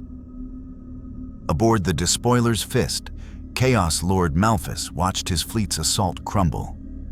5 ships destroyed, a demon prince banished, the assault failing against impossible odds. "Recall the fleet," he snarled. "We withdraw to the Eye. The dark gods will want to know about this anomaly." "But my lord," the gods commanded. "The gods did not face him directly," Malphus interrupted. "I did. And I am not throwing away my fleet for pride. We withdraw, we report, and we let the powers decide how to handle this thing. He is not demon, not mortal, not Xenos. He is something else. Something that makes the warp itself recoil." The Chaos fleet began disengaging, engines flaring as they prepared for warp translation. Within minutes, the threat was gone. Fled back into the Imperium rather than face continued annihilation. Inquisitor Covenant watched them retreat with shock and relief warring across her features. They're running. Chaos forces are retreating. In 10,000 years of recorded history, Chaos does not retreat without achieving objectives. Admiral Cross was equally stunned. 5 enemy vessels destroyed, 3 more crippled. 0 Imperial losses beyond the initial ambush. Inquisitor, those entities just saved this system. Covenant activated her Vox. Unknown entities, this is Inquisitor Covenant. You have defended Imperial space against Chaos aggression. Return to the station for debriefing. The Imperium owes you acknowledgement, if not gratitude. Apocalypse heard the transmission and smiled. He had demonstrated power. He had proven his philosophy against the Imperium's greatest enemy. And most importantly, he had learned. Chaos was powerful but fundamentally limited by its own nature. It could be studied, understood, defeated. "Horsemen," he commanded, "to me. We have proven our worth to these Imperials. Now let us see if they prove theirs to us." They descended toward the defense station like gods returning from Olympus, leaving behind them a battlefield littered with broken chaos vessels and the knowledge that something new had entered the 41st millennium, something that both Imperium and Chaos would have to reckon with. The defense station's landing bay was a cathedral of military functionality. 100-meter ceilings, adamantium decking scarred by centuries of ship landings, and atmosphere crackling with residual energy from void shield projectors. When Apocalypse and his horsemen materialized through the atmospheric containment field, they found themselves surrounded by 300 armed soldiers, 2 full squads of Storm Centurion Space Marines, and Inquisitor Covenant standing at the center with her power fist still active. War tensed, ready for combat. Death's wings spread defensively. Famine and pestilence radiated their unique energies in warning. "Stand down," Apocalypse commanded his horsemen. To Covenant, he said, "Inquisitor, we just saved your station and your system. This reception suggests either paranoia or ingratitude. Which is it?" Covenant's augmetic eyes blazed, but her voice remained level. "This is protocol. You are unclassified entities who have demonstrated reality warping capabilities and survived direct combat with chaos forces. Until my tech priests complete analysis and my psychers confirm you carry no warp taint, you remain under armed observation." She paused. "But you're correct. You saved Imperial lives today. That earns you a hearing rather than immediate execution." "How generous," Apocalypse replied dryly. The next 6 hours were a blur of Imperial bureaucracy conducted at gunpoint. Tech priests swarmed Apocalypse and his horsemen with scanning equipment that measured everything from genetic markers to warp resonance. Psychers conducted spiritual examinations, probing for chaos corruption or demonic influence. Interrogators asked the same questions in 17 different ways, searching for inconsistencies. Apocalypse tolerated it with ancient patience. He had been interrogated by empires and gods. This was merely tedious, not threatening. What interested him more was the conversation he overheard between Covenant and Admiral Cross in the command sanctum, where they believed they had privacy. Apocalypse's enhanced hearing picked up every word through 3 bulkheads and a void shield. "He destroyed a chaos demon prince," Cross was saying, his voice tight with barely controlled awe. "Not banished, destroyed. I've served in the Imperial Navy for 40 years, Inquisitor. I've seen demons killed, yes, but only after extended combat with blessed weapons, holy scripture, and mass casualties. This entity did it alone, in under 3 minutes, using abilities we can't even classify. Which makes him incredibly valuable or incredibly dangerous," Covenant replied. "Possibly both. The Ordo Xenos will want to study him. The Ordo Malleus will want to interrogate him about his resistance to chaos. And the Ordo Hereticus will want him executed for genetic heresy and unsanctioned mutation. What do you want, Inquisitor?" There was a long pause. "I want to understand what he is. He speaks of evolution and strength, philosophies that mirror our own Emperor's vision for humanity. But he rejects faith, divinity, obedience, the very foundations that hold the Imperium together.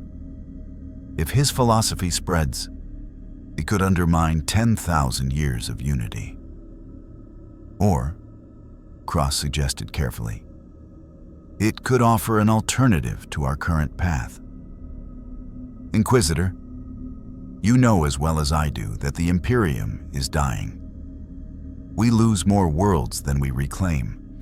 Our technology degrades with each generation. We sacrifice billions daily just to maintain the status quo. If this apocalypse truly offers a different way to achieve strength, then he's either our salvation or the final nail in our coffin. Covenant finished. Which is why I need time to determine which. The Chaos Fleet retreated, but they'll return with reinforcements.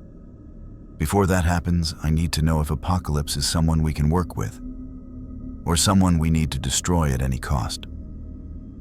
Apocalypse smiled in the interrogation chamber, though no one could see. The Inquisitor was smart. She saw the angles, understood the stakes. She would make a worthy adversary or ally, depending on what came next. Finally, after 6 hours of examination, Sister Cordelia, the lead psyker, approached Covenant with her findings.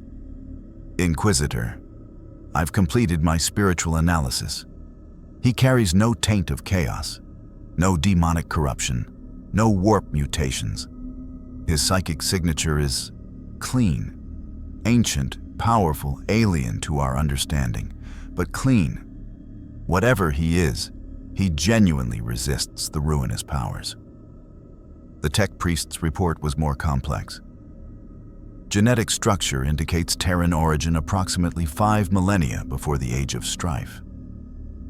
Over 3,000 confirmed mutations, but none match any recorded Xenos or Chaos corruption patterns. Technology integration suggests STC-level sophistication or possibly Xenos origin beyond our classification system. Preliminary analysis: either the most sophisticated genetic construct ever created, or a genuine evolutionary divergence from baseline humanity. Covenant reviewed both reports, then made her decision. Bring him to me. No guards, just me and him. If he wanted us dead, we'd already be corpses. 5 minutes later, Apocalypse sat across from Covenant in a private conference chamber barely large enough for two. The Inquisitor had dismissed all attendance, relying only on the room's armored construction and her own combat capabilities if negotiations went wrong. You listened to our conversation, Covenant said flatly. It wasn't a question. Yes, Apocalypse admitted without shame. Enhanced hearing, one of many advantages evolution has granted me. Then you know where we stand. You've proven you can fight chaos. You've demonstrated capabilities that make you either the Imperium's greatest asset or greatest threat. So here's my question, Apocalypse. What do you want? Apocalypse leaned back, studying this woman who could condemn worlds with a word, yet still sought understanding before judgment.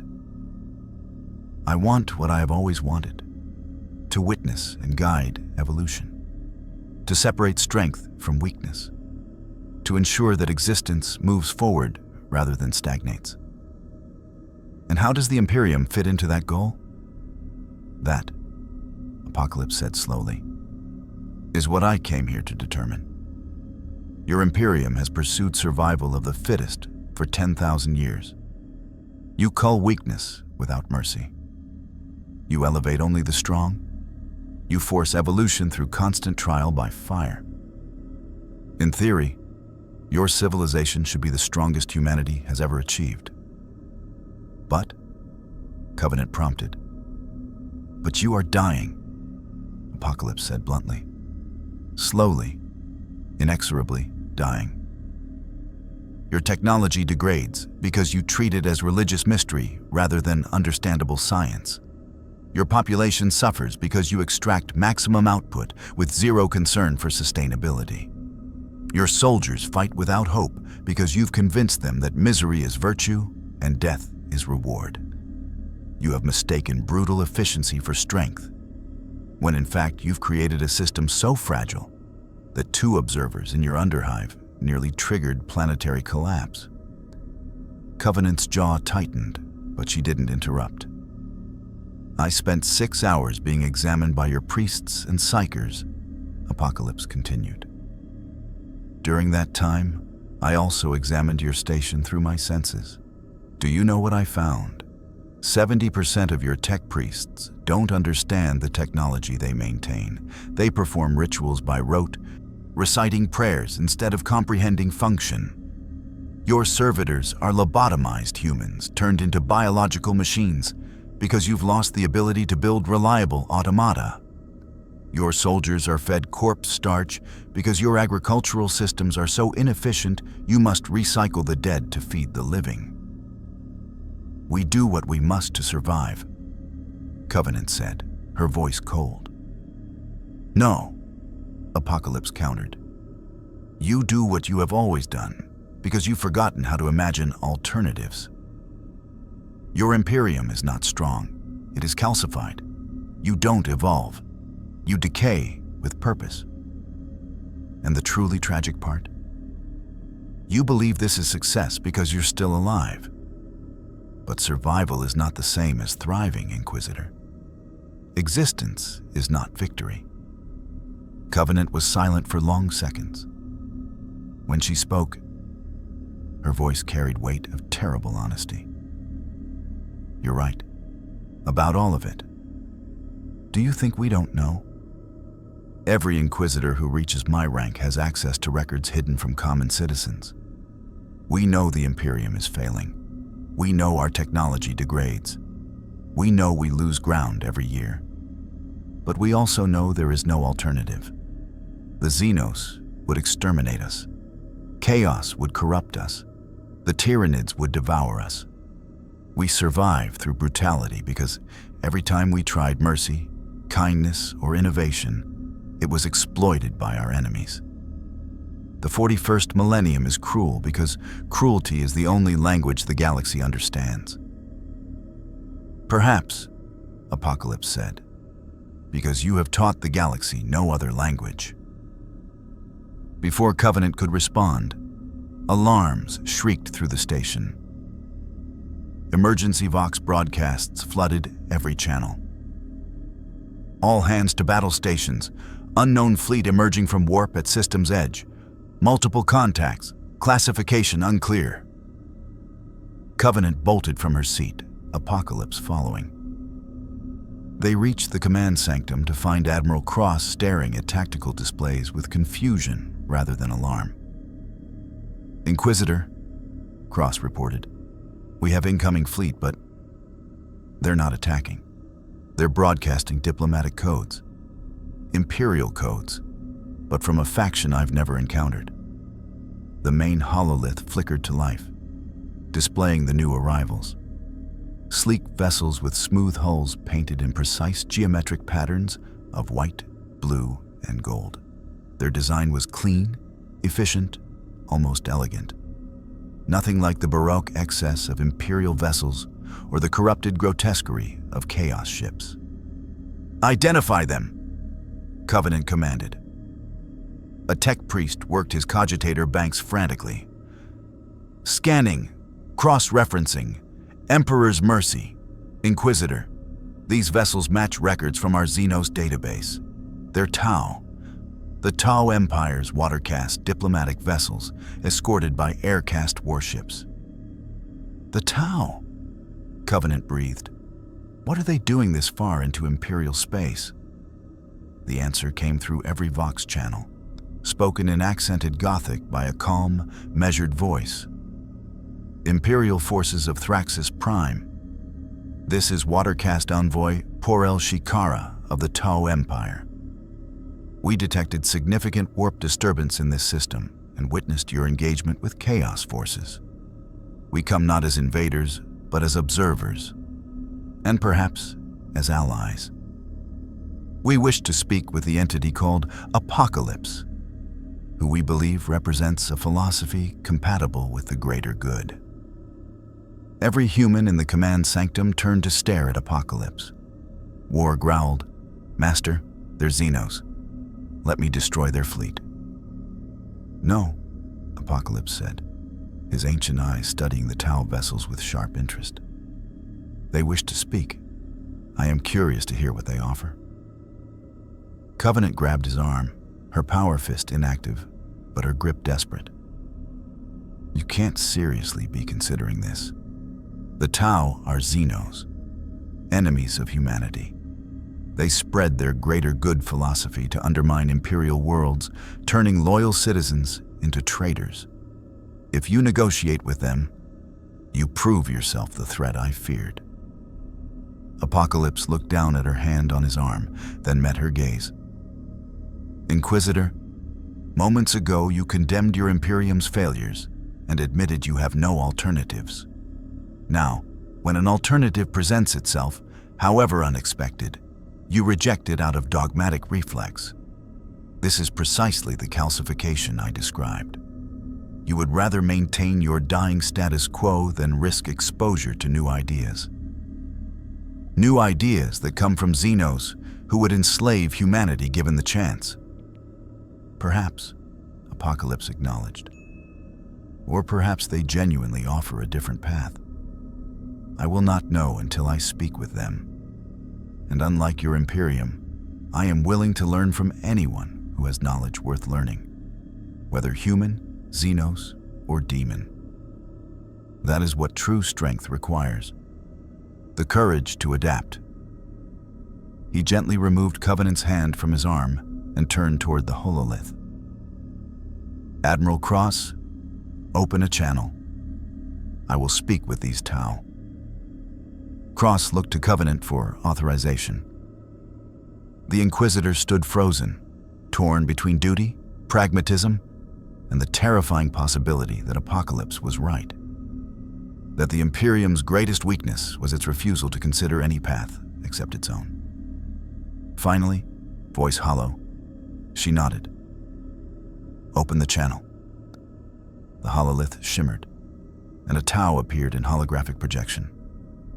She was shorter than a human, with blue-gray skin, a flat nose slit, and eyes that suggested intelligence and calculation.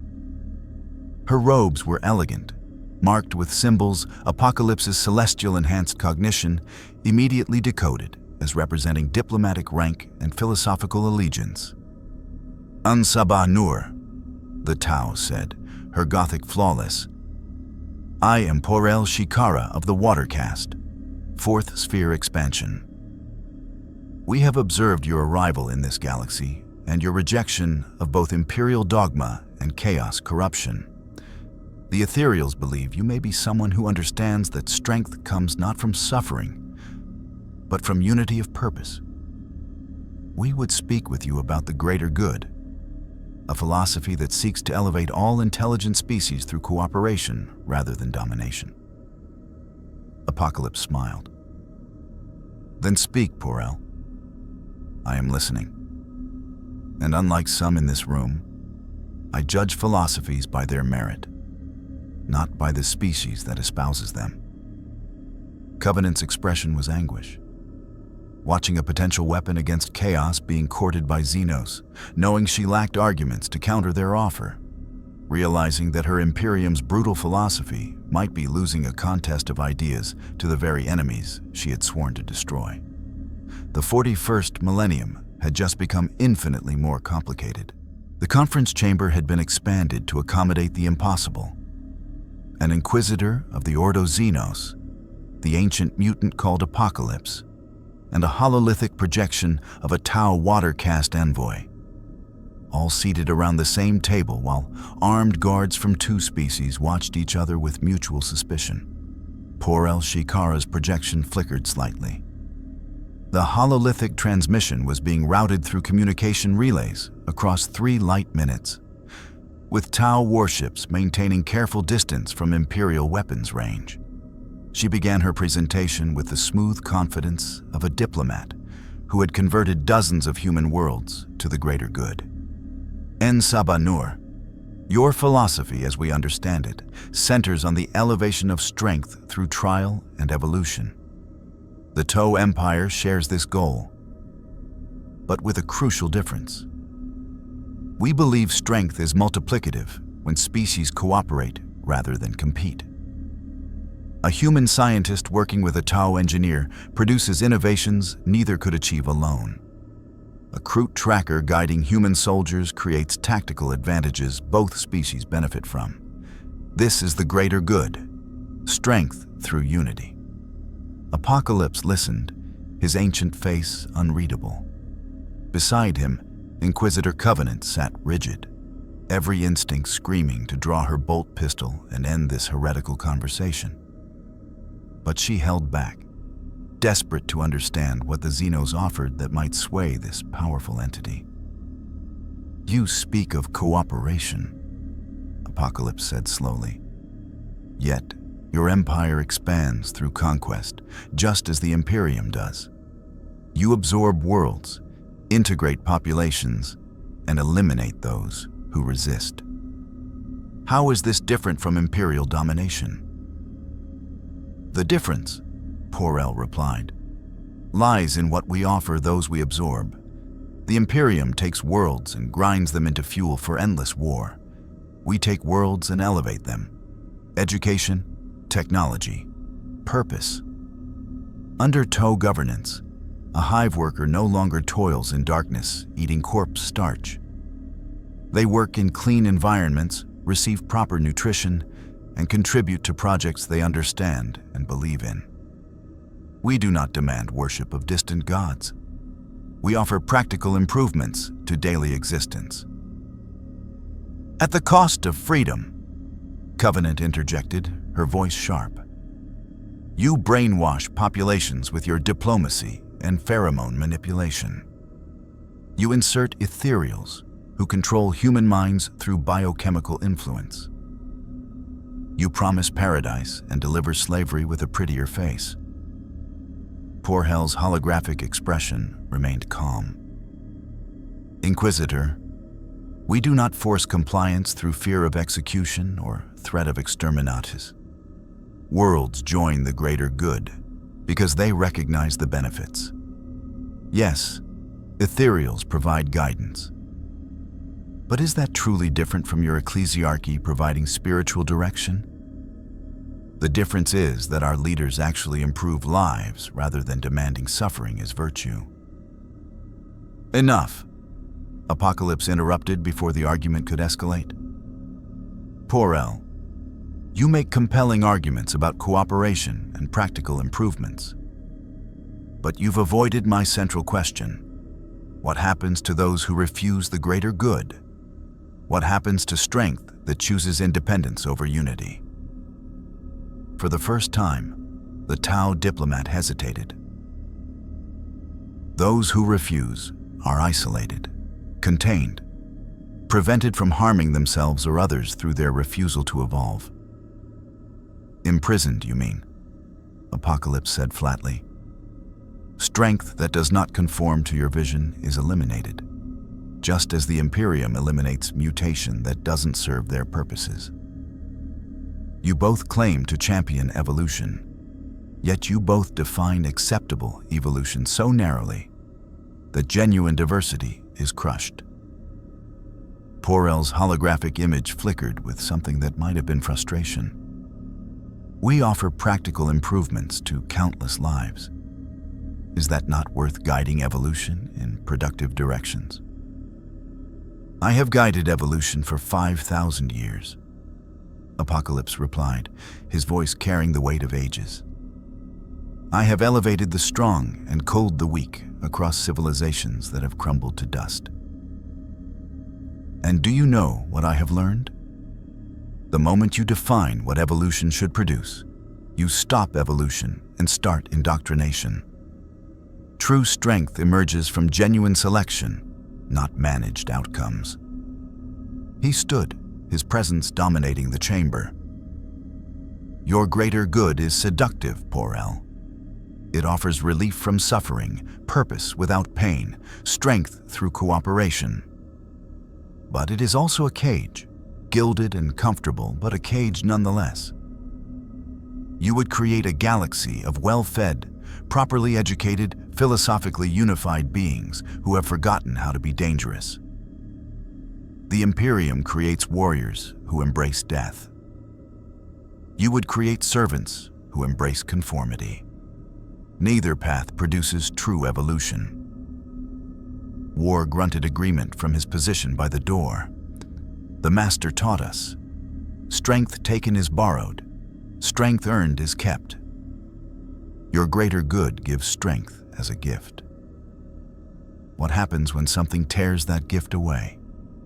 Death added quietly. And what happens to those who find meaning in struggle? Who define themselves through overcoming adversity? Does the greater good have room for warriors who choose hardship? Porel's composure cracked slightly. You would defend the Imperium's brutality over our offer of peace and prosperity? I defend neither, Apocalypse said firmly. I critique both.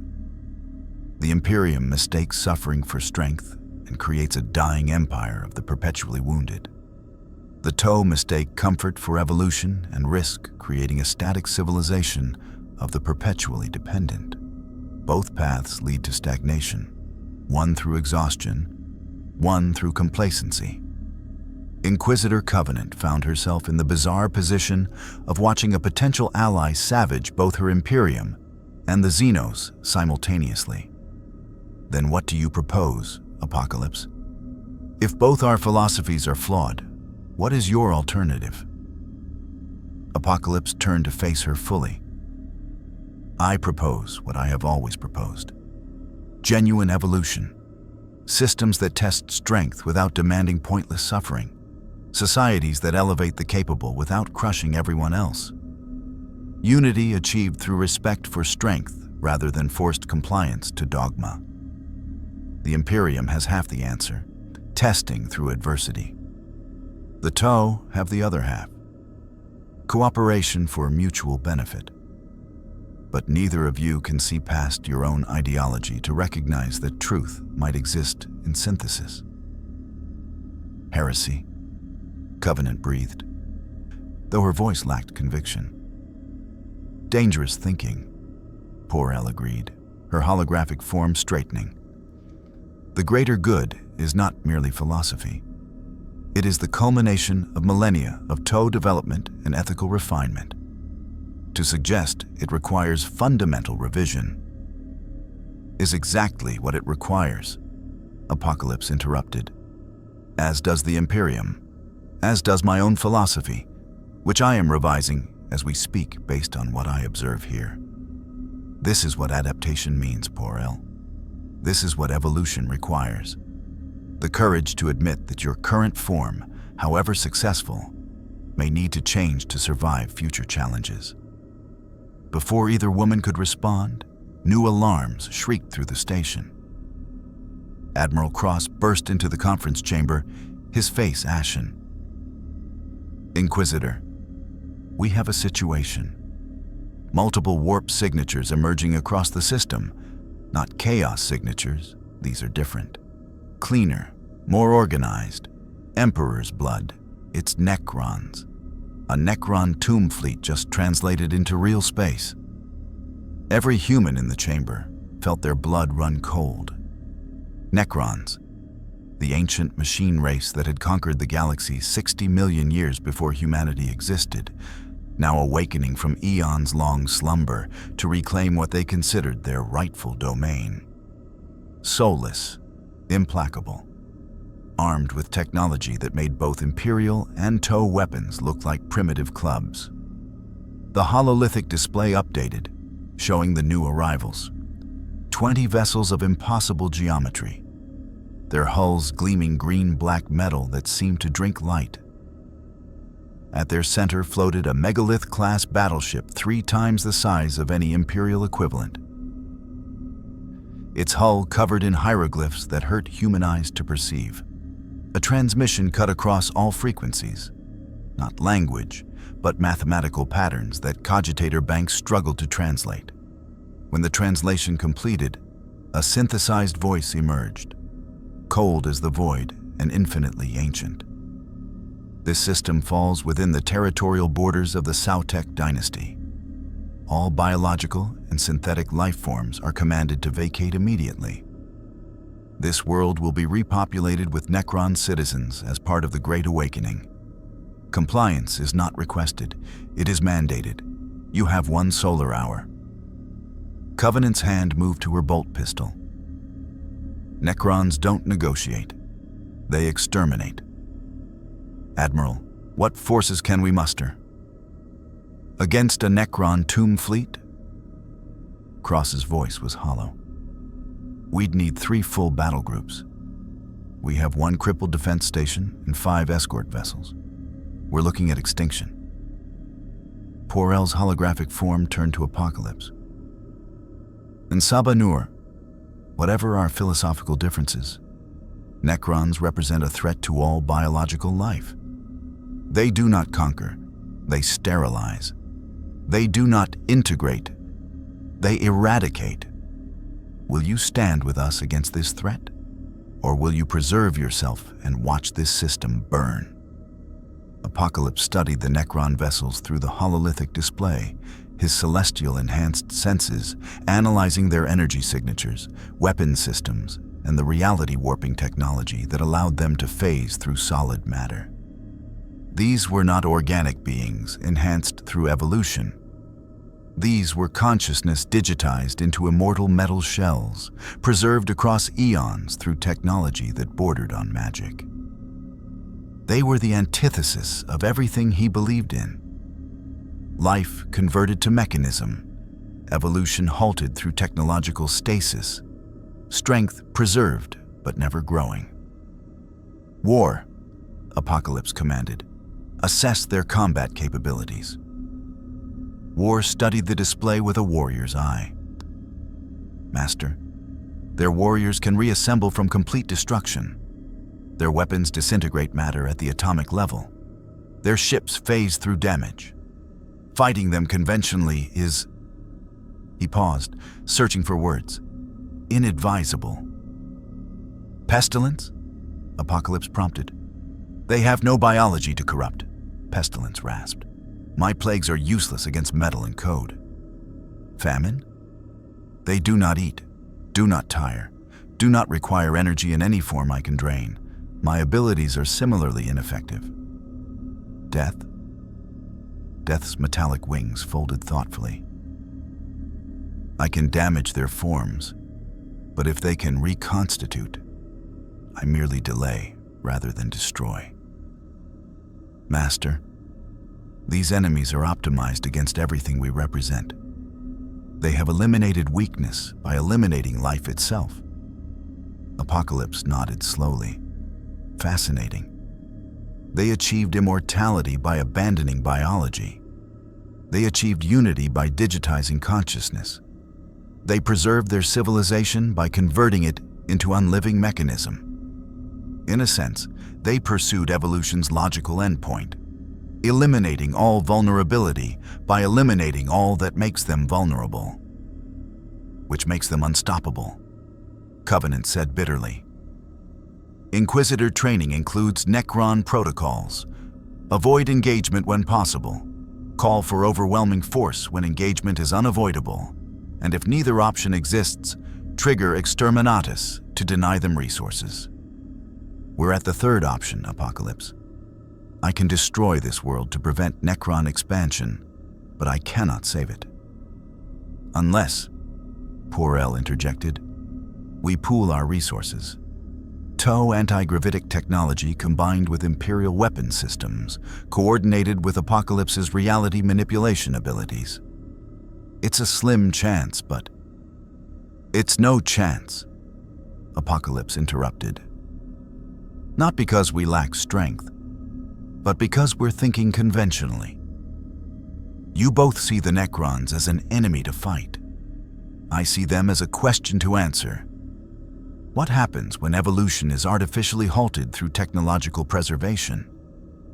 What weaknesses emerge in a species that has not adapted for 60 million years? Covenant stared at him. You want to study them? Now? They're giving us 1 hour before they sterilize this system. No, Apocalypse said, a dangerous smile spreading across his ancient face. I want to test them. These Necrons achieved immortality by sacrificing growth. They achieved strength by eliminating change. They are the ultimate example of evolution's failure. A species so committed to preserving their perfection that they have become static, unchanging, incapable of adapting to new challenges. He turned to his horsemen. Prepare for combat. but not conventional combat. We will not try to destroy the Necrons. We will demonstrate why evolutionary flexibility defeats technological stagnation. We will show them what they lost when they traded biology for mechanism. War grinned savagely. Finally, a real challenge. Death inclined her head. "As you command, Master."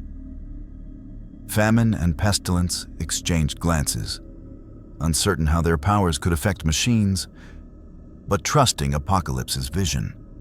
To Covenant and Por-El, Apocalypse said, "You both want my allegiance.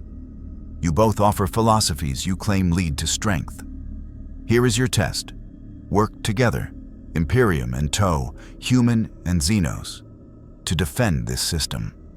Show me that your species can overcome ideology when survival demands it. Prove that your philosophies have room for adaptation." Covenant's jaw clenched. Working with Xenos violated every oath she had sworn. But the alternative was watching 30 billion humans die while she clung to dogma. Por-El's holographic form flickered with what might have been surprise.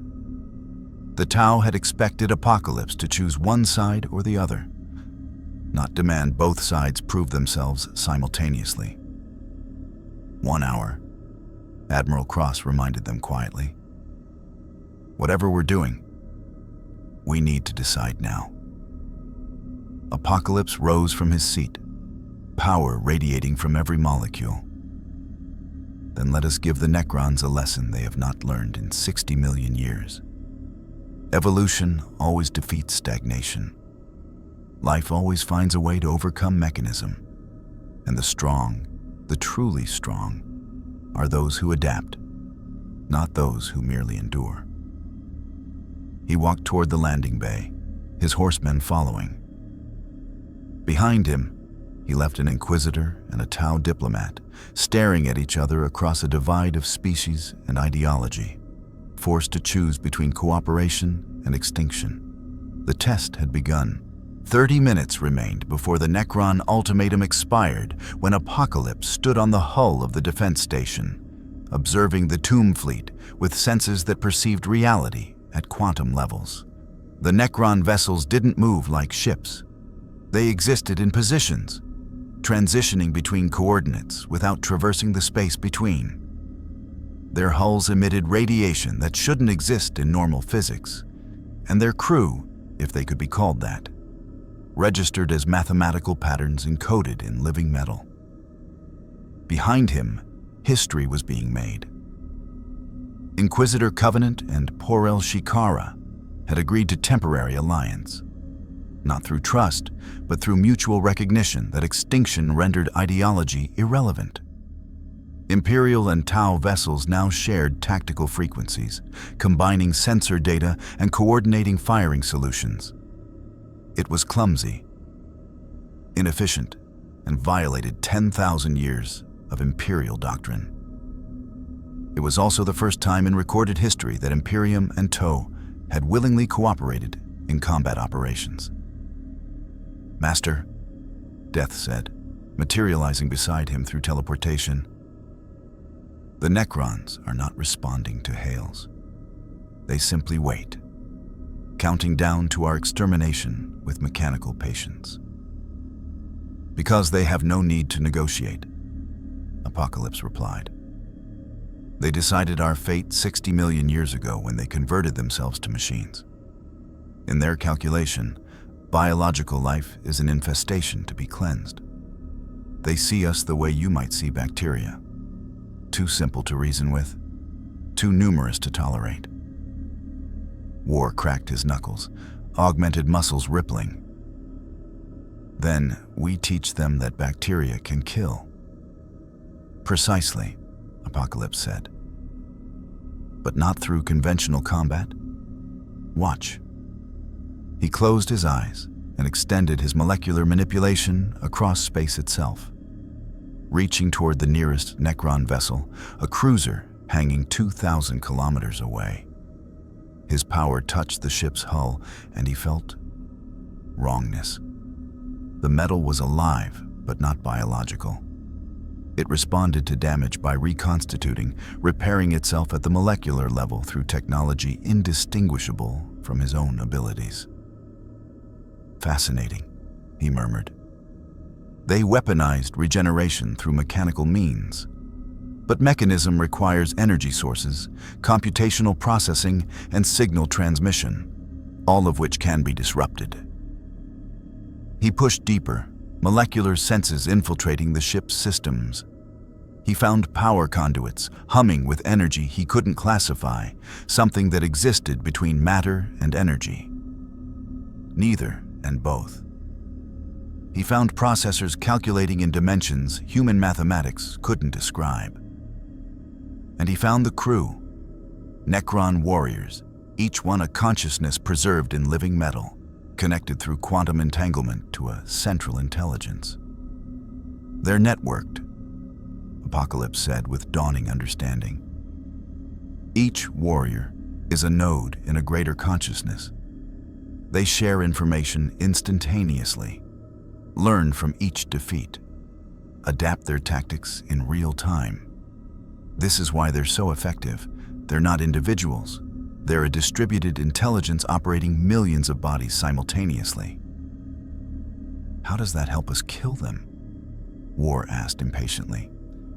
"Because," Apocalypse replied, opening his eyes, "networks can be corrupted. Not through disease. Pestilence was correct. They have no biology. But through information warfare. Through introducing chaos into their perfect calculations." He turned to face his horsemen fully. "War, I'm enhancing your regeneration to match theirs. You will board their flagship and engage their warriors in close combat. Every time they destroy you, you will reconstitute with slight variations, different fighting style, different tactics, different molecular structure. You will become the variable they cannot predict." War's grin was feral. "I will be chaos incarnate." "Death, your mission is psychological warfare. Necrons digitize their consciousness. They remember being organic. They remember fear, though they can no longer feel it. Remind them. Make them remember what they lost when they traded flesh for metal. Haunt them with echoes of their former existence." Death's wings spread, understanding the assignment. "I will be the ghost of their past. Famine, pestilence. You're right that your powers don't affect their current forms. But what if you could affect the energy matrices that power their technology? Famine, drain the exotic energy their systems require. Pestilence, introduce entropic decay into their quantum entanglement networks. Make their perfect preservation corrode from within." Both horsemen nodded, already calculating how to adapt their abilities. "And you, Master?" Death asked. "I," Apocalypse said, "will speak with their overlord. Machine intelligence or not, every consciousness can be reasoned with, or failing that, reprogrammed." Before his horsemen could object to the danger, space itself rippled. The Necron flagship had moved, not through conventional travel but through dimensional folding, to position itself directly above the defense station, its guns charged with lethal green energy. A transmission cut across all channels, the same synthesized voice, but now carrying an edge of something that might have been annoyance. Biological entities continue to occupy Sautek Dynasty territory. Compliance deadline has expired, initiating purification protocols. The flagship fired. Green lightning, Gauss weaponry designed to strip matter apart atom by atom, lanced toward the defense station. Apocalypse raised both hands, and the air between ship and station crystallized. Molecular structure altered to create a barrier of exotic matter that absorbed the Gauss beam's energy and redistributed it as harmless photons. "Anomaly detected," the Necron voice stated flatly. "Biological entity demonstrates reality manipulation consistent with C10 shard capabilities. Reassessing threat level. deploying Lich Guard units. Across the Necron flagship's hull, portals of green energy materialized. Through them stepped Necron elite warriors. Lich Guards, each 3 meters tall, wielding war scythes that could cleave through tank armor, their bodies wrapped in quantum shielding that made them nearly invulnerable. 20 of them teleported directly onto the defense station's hull, surrounding Apocalypse and his horsemen. War laughed, the sound echoing through local Vox channels. Finally, he launched himself at the nearest Lich Guard with enhanced speed that made him a blur. His fist, augmented by Apocalypse's molecular manipulation to be harder than ceramite, slammed into the Necron's torso. The impact created a sonic boom. The Lich Guard staggered, but didn't fall, its quantum shielding absorbing most of the kinetic energy. It swung its war scythe in retaliation. War caught the blade barehanded, his enhanced flesh resisting the molecular disruption field through sheer regenerative speed. Cells destroyed and replaced faster than the weapon could cut. He grinned, blood streaming from his palms, and headbutted the Necron warrior with enough force to dent its living metal skull. The Necron's optical sensors flickered. Anomalous biological regeneration detected, adapting combat parameters. But War had already moved, his fighting style shifting mid-combat, switching from brutal brawler to precise martial artist, each strike targeting different structural weaknesses. The Lich Guard's network couldn't predict him because he wasn't fighting with a consistent pattern. He was fighting with controlled chaos. Death engaged 3 Lich Guards simultaneously, her metallic wings creating a defensive sphere as she moved with impossible grace. But she wasn't trying to destroy them. She was studying them, memorizing their movement patterns, their response algorithms, their tactical subroutines. And as she fought, she whispered, not words, sounds, the rustle of organic wings on skin, the beat of a living heart, the gasp of dying breath. Sounds the Necrons had not heard since they underwent biotransference 60 million years ago. One Lich Guard froze for a microsecond, a processing delay as its consciousness struggled with data that triggered ancient, digitized memories. Death's wing blade found the gap in its defense during that microsecond, carving through its neck joint. The Lich Guard's head tumbled away, its body collapsing. It began to regenerate immediately, living metal flowing like liquid to reconnect severed components. But Death had proven it was vulnerable. Pattern interrupted. Perfect defense compromised. Famine and pestilence worked in concert, their powers flowing toward the Necron warriors like invisible tides. Famine's energy drained the exotic power sources that animated Necron technology, not completely, but enough to create fluctuations. Weapons fired with reduced power. Movement became sluggish. Quantum shields flickered. Pestilence introduced entropy at the quantum level. Not biological decay, but information decay. He corrupted data streams, introduced errors into computational processes, made the perfect mathematics of Necron consciousness slightly imperfect. The effects were subtle but cumulative. Targeting calculations off by fractions of degrees, response times delayed by microseconds, tactical assessments compromised by corrupted data. The Necrons were not being destroyed, they were being degraded. Apocalypse ignored the battle around him, focusing instead on the flagship overhead. He extended his consciousness toward it, not trying to manipulate matter, but to communicate with the intelligence controlling these warriors. His telepathy, adapted through celestial enhancement, could interface with any form of consciousness, organic or digital. I would speak with your overlord, he projected across quantum frequencies. For 3 seconds, nothing. Then space folded, and Apocalypse found himself standing in a throne room that existed in multiple dimensions simultaneously. The walls were covered in hieroglyphs that described mathematical proofs for the heat death of the universe. The floor was a map of the galaxy as it had existed 60 million years ago. And on a throne of living metal sat a being that radiated cold, ancient intelligence. The Necron Overlord was a masterwork of technology and preserved consciousness. Its body was crafted from living metal so refined it resembled liquid mercury given form.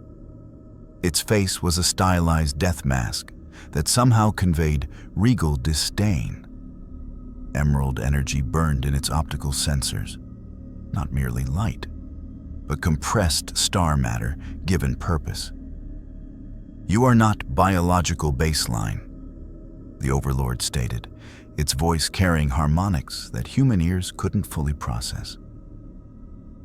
"You manipulate reality at scales requiring computational power equivalent to planetary cogitator networks. You resist our weapons through adaptive molecular restructuring. You communicate across quantum channels. What are you?" "I am En Sabanur," Apocalypse replied, standing before the ancient ruler without fear or submission. "I am evolution incarnate. The question is, what are you? Were you Necrontyr once, before biotransference?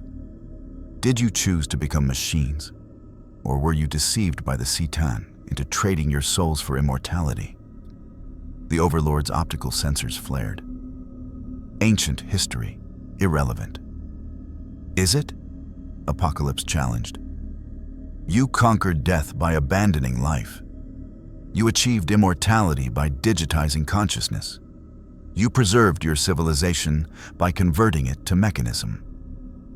And now, 60 million years later, you awaken to find the galaxy filled with biological species that evolve, adapt, and thrive despite their mortality. Does that not trouble you? Does it not suggest that your solution, immortality through mechanism, was flawed?" "Biological life is chaos," the Overlord replied coldly. "It mutates unpredictably. It creates disorder. It spreads like infection. We Necrons achieved order, perfection, eternal preservation of consciousness and culture. We are beyond evolution because we have transcended the need to evolve." Apocalypse laughed, not mockery, but genuine amusement. "You have transcended evolution by halting it. You preserved yourself so perfectly that you cannot adapt to new challenges. Tell me, Overlord, in 60 million years of sleep, how much have you grown? How much have you learned? How much have you changed?" Silence. "Nothing," Apocalypse continued. "You went to sleep as conquerors of the galaxy and awoke to find younger species wielding powers you never imagined. The Imperium commands faith as a weapon. Chaos corrupts reality itself. The Tau build alliances across species. And I manipulate matter at quantum levels through biological evolution enhanced by ancient technology. All of this emerged while you slept, unchanging, preserved in perfect stasis." The Overlord rose from its throne, and space itself bent around its presence. "You argue that immortality is weakness, that preservation is failure. This is biological prejudice. We Necrons have survived the war in heaven, the betrayal of the Citan, and the rise and fall of countless biological empires. We endure because we do not change. You endure," Apocalypse agreed, "but you do not thrive. You reclaim tomb worlds but create nothing new. You remember your empire but cannot expand it beyond its ancient borders. You preserve your past but have no future except endless repetition. This is not strength, Overlord. This is the definition of stagnation." The Overlord's energy fields crackled with what might have been anger. an emotion it had digitized millions of years ago, but could still simulate. You dare lecture me on strength? You who will die while I endure eternally? I will die, Apocalypse acknowledged. Eventually. Perhaps in another 5,000 years, perhaps tomorrow. But before I die, I will have grown, learned, adapted, and evolved beyond what I am now. Can you say the same? Will you be different in 5,000 years? Or will you be exactly what you are now? A consciousness preserved in amber, watching the universe change around you while you remain frozen. For the first time in their conversation, the Overlord hesitated. Its optical sensors dimmed slightly, processing implications. Apocalypse pressed his advantage. You don't have to continue this way. Biotransference was supposed to be temporary.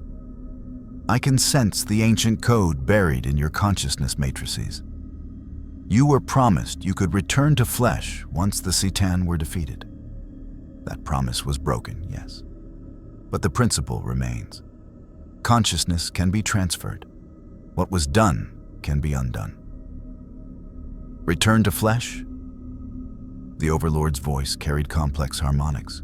Surprise, longing, fear, disgust, all processed simultaneously. We would become weak again, mortal, vulnerable. You would become alive again, Apocalypse corrected, capable of genuine growth, not merely simulated evolution through programming updates, capable of creating, not merely preserving, capable of building a future rather than mourning a past. The throne room flickered, and Apocalypse felt the Overlord's consciousness probing his own, trying to determine if this was manipulation, genuine philosophy, or some incomprehensible alien motivation. What it found was truth. Apocalypse genuinely believed that life, with all its vulnerability and mortality, was superior to immortal mechanism. You offer resurrection, the Overlord said slowly. The return of sensation, emotion, growth. The very things we sacrificed to survive the war in heaven. You tempt us with biological existence after 60 million years of mechanical purity. I offer choice, Apocalypse replied. The choice you were denied when the Citan deceived your species. The choice to embrace evolution again with all its dangers and rewards. Or you can continue as you are. Perfect, unchanging, and ultimately irrelevant to a galaxy that evolves without you. The Overlord stood in silence that stretched across subjective eternities. Then finally, we will consider your words, Ensabanur. This is unprecedented. In 60 million years, no biological entity has offered us return rather than demanded our destruction. Its optical sensors brightened. But consideration requires data. You will demonstrate this superiority of biological evolution. You and your servants will face our warriors in combat. If you prove adaptation superior to perfection, we will listen. If you fail, this system is ours. Before Apocalypse could respond, he was back on the defense station's hull. The battle still raged. War dancing with 5 Lich Guards, death corrupting their coordination protocols, famine and pestilence slowly degrading their operational efficiency. But now the Necrons fought differently. They weren't trying to destroy, they were testing, observing, learning. The Overlord's voice echoed across all channels. Biological entities, you have earned temporary reprieve. Demonstrate your evolutionary advantages. Show us what we lost when we chose immortality over growth. You have until dawn on the planet below. At sunrise, we will judge whether life deserves to exist in our galaxy. The Necron warriors disengaged, teleporting back to their vessels. The Tomb Fleet held position, but did not fire. Apocalypse turned to find Inquisitor Covenant and the Tau Fleet's command staff staring at him through hololithic projection, expressions ranging from shock to horror to desperate hope. "What?" Covenant breathed. "Did you just do?" "I gave them the one thing they haven't heard in 60 million years," Apocalypse replied. "A reason to question whether they made the right choice when they abandoned biological existence. Now we have until dawn to prove that mortality and evolution create strength that immortality and stasis cannot match." He looked at the assembled forces, Imperial, Toe, and his own horsemen, and smiled. "Let us show the Necrons what it means to be alive." Dawn on Thraxis Prime was still 9 hours away. 9 hours to demonstrate that biological life, fragile, mortal, chaotic, possessed advantages that 60 million years of mechanical perfection could not replicate. 9 hours to convince an intelligence older than human civilization that evolution was superior to preservation. Apocalypse stood in the hastily convened War Council aboard the defense station, surrounded by representatives of 3 philosophies that should have been irreconcilable. Inquisitor Covenant represented the Imperium's brutal pragmatism. Por-El Shikara's holographic form represented the Tau's optimistic cooperation. And his own horsemen represented his philosophy of strength through evolutionary pressure. "You bought us time," Covenant said, her augmetic eyes flickering as she processed tactical data. "But time to do what? We can't defeat them militarily. Your horsemen proved they can be damaged. But the Necrons regenerate faster than we can destroy them. We're demonstrating resilience, not superiority." "Because you're thinking in terms of destruction," Apocalypse replied. "The Necrons are machines. They don't fear death because they've already conquered it. To impress them, we must demonstrate what they sacrificed when they chose immortality." Por-El's holographic form leaned forward. "And what did they sacrifice?" "From our intelligence reports, Necron technology exceeds both Toe and Imperial capabilities by orders of magnitude. Their warriors never tire, never falter, never disobey. What advantage does biological existence offer that could possibly compare?" "Creativity," Apocalypse said simply. "Adaptation not through reprogramming, but through genuine insight. Emotional responses that lead to unpredictable breakthroughs. The ability to find meaning in struggle rather than merely processing it as data. The Necrons digitized their consciousness 60 million years ago and have been running the same base code ever since. We need to show them what they've missed." War grunted from his position by the viewport, watching the Necron fleet hold position like patient predators. "Master, I respect your wisdom, but I'm a warrior. How do I demonstrate creativity against enemies who calculate my every move?" "By doing what calculations cannot predict," Apocalypse replied. "By fighting with passion rather than programming. By choosing inefficient tactics that produce unexpected results. The Necrons optimize for victory through mathematical certainty. You will show them that victory through inspired chaos is more meaningful." Admiral Cross spoke up, his voice carrying the weight of 40 years commanding void battles. "With respect, that sounds like philosophy rather than tactics. The Necrons gave us until dawn. What specifically do we do in these 9 hours?" Apocalypse turned to face the gathered leaders fully, his ancient presence commanding attention. "We demonstrate biological advantages through direct comparison. First, innovation under pressure. The Necrons have perfect recall of 60 million years of technological development, but they haven't created anything genuinely new in that time. We will. Second, emotional resonance, creating tactical advantages. The Necrons simulate emotions, but don't feel them. We'll show them why genuine emotion makes warriors fight beyond calculated limitations. Third, cross-species cooperation producing emergent capabilities. They saw us fighting together, Imperial and Toe, human and Xenos. That cooperation is biologically impossible for them. We'll prove it works. Specific actions. Covenant pressed. Not philosophy, actions. Apocalypse smiled, appreciating her directness. Very well. War, you will return to the Necron flagship and challenge their greatest warrior to single combat. Not to destroy it, to inspire it. Show it that combat is more than calculations and protocols. Make it remember what fighting felt like when they were flesh.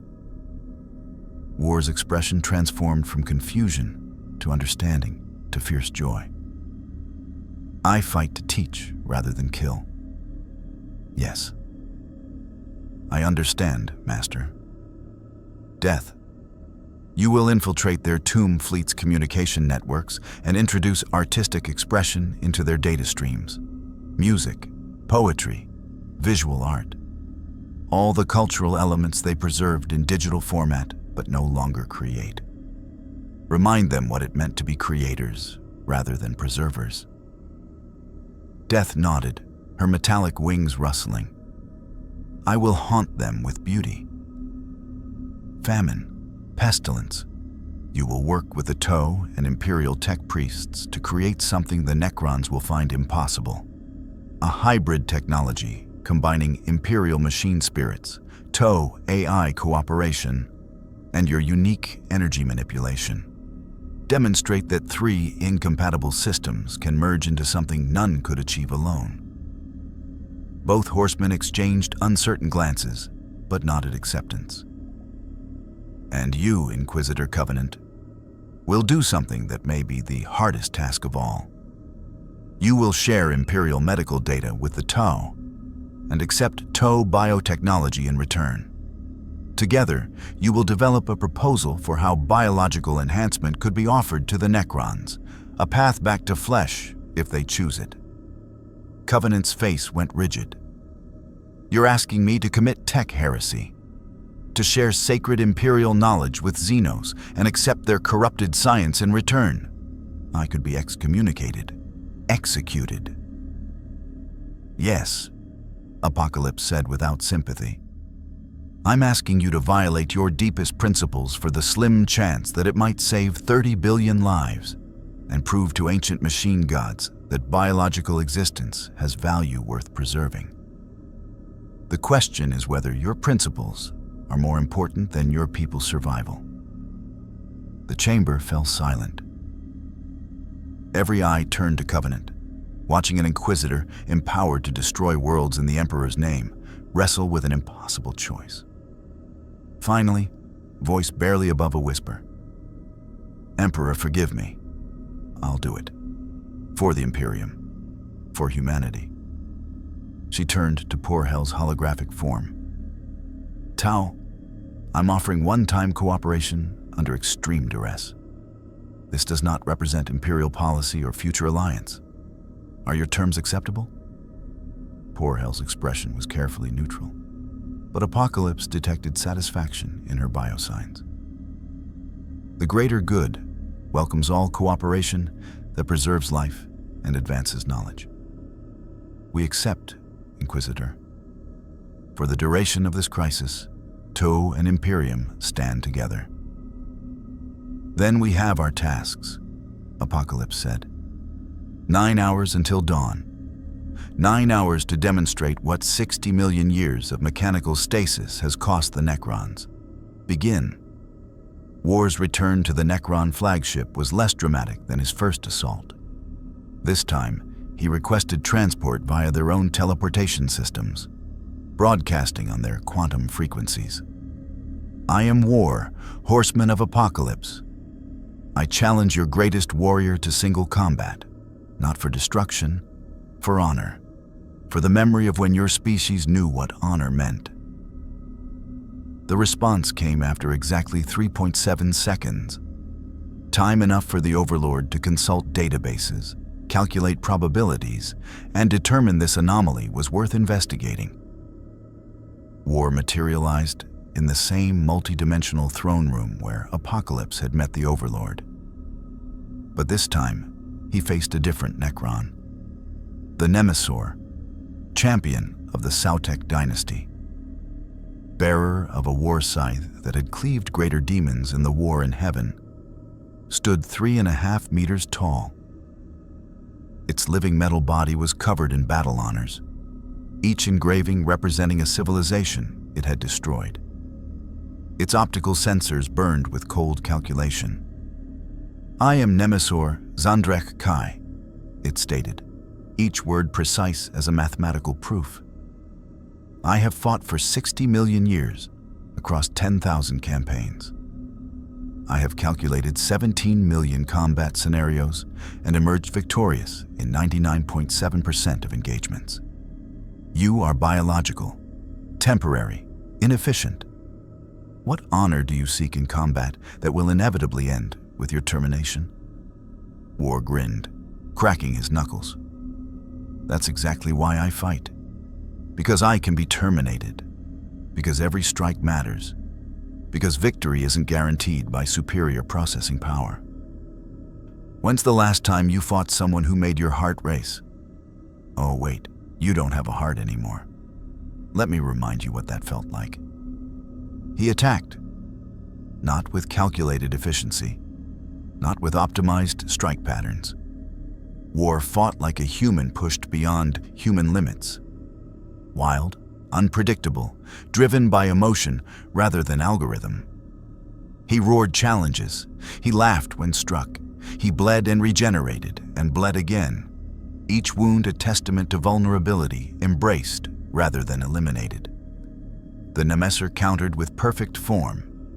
Its war scythe tracing mathematical curves designed to maximize kill probability. It should have ended war within seconds. But War didn't fight by rules the Necron could calculate. He feinted high, then struck low. He sacrificed defense for offense. He made tactical mistakes deliberately, creating openings that the Nemesor couldn't exploit because they seemed too obvious to be genuine. 3 minutes into the combat, the Nemesor hesitated. A microsecond pause that might have been confusion or might have been something deeper. War caught the hesitation and pressed forward with a combination that made no tactical sense. A spinning kick, followed by an elbow strike, followed by a headbutt. Each move telegraphed, yet impossible to counter, because they flowed together through intuition rather than calculation. The Nemesor staggered. Its war scythe dipped, and for the first time in millions of years, it spoke without consulting tactical databases. "You fight with passion. Inefficient, wasteful, and yet effective beyond calculated parameters. How?" War stepped back, breathing hard, blood streaming from a dozen wounds. "Because I'm not trying to win through superiority. I'm trying to win because I want to. Because fighting matters to me in ways your code can't simulate. When's the last time something mattered to you, Nemesor? Really mattered, beyond mission parameters and dynasty obligations?" The Necron champion stood motionless, processing. Its optical sensors dimmed, brightened, dimmed again. Visible evidence of computational processes struggling with concepts that had no clear logical resolution. "I remember," it said slowly, voice carrying harmonics that suggested surprise at its own words. "Before biotransference, I was Zandrek of House Kai. I fought because my people needed defenders, because I loved my dynasty, because combat gave meaning to existence. Now I fight because it is my function. The mathematics are identical, but the experience is..." It paused, searching databases for a word that didn't exist in machine language. "Hollow." War lowered his guard completely, making himself vulnerable. "Then fight me again. not to kill, not to fulfill function. Fight because you choose to. Fight because it makes you feel something, even if you can only simulate feeling. Fight like you remember fighting when being alive meant something.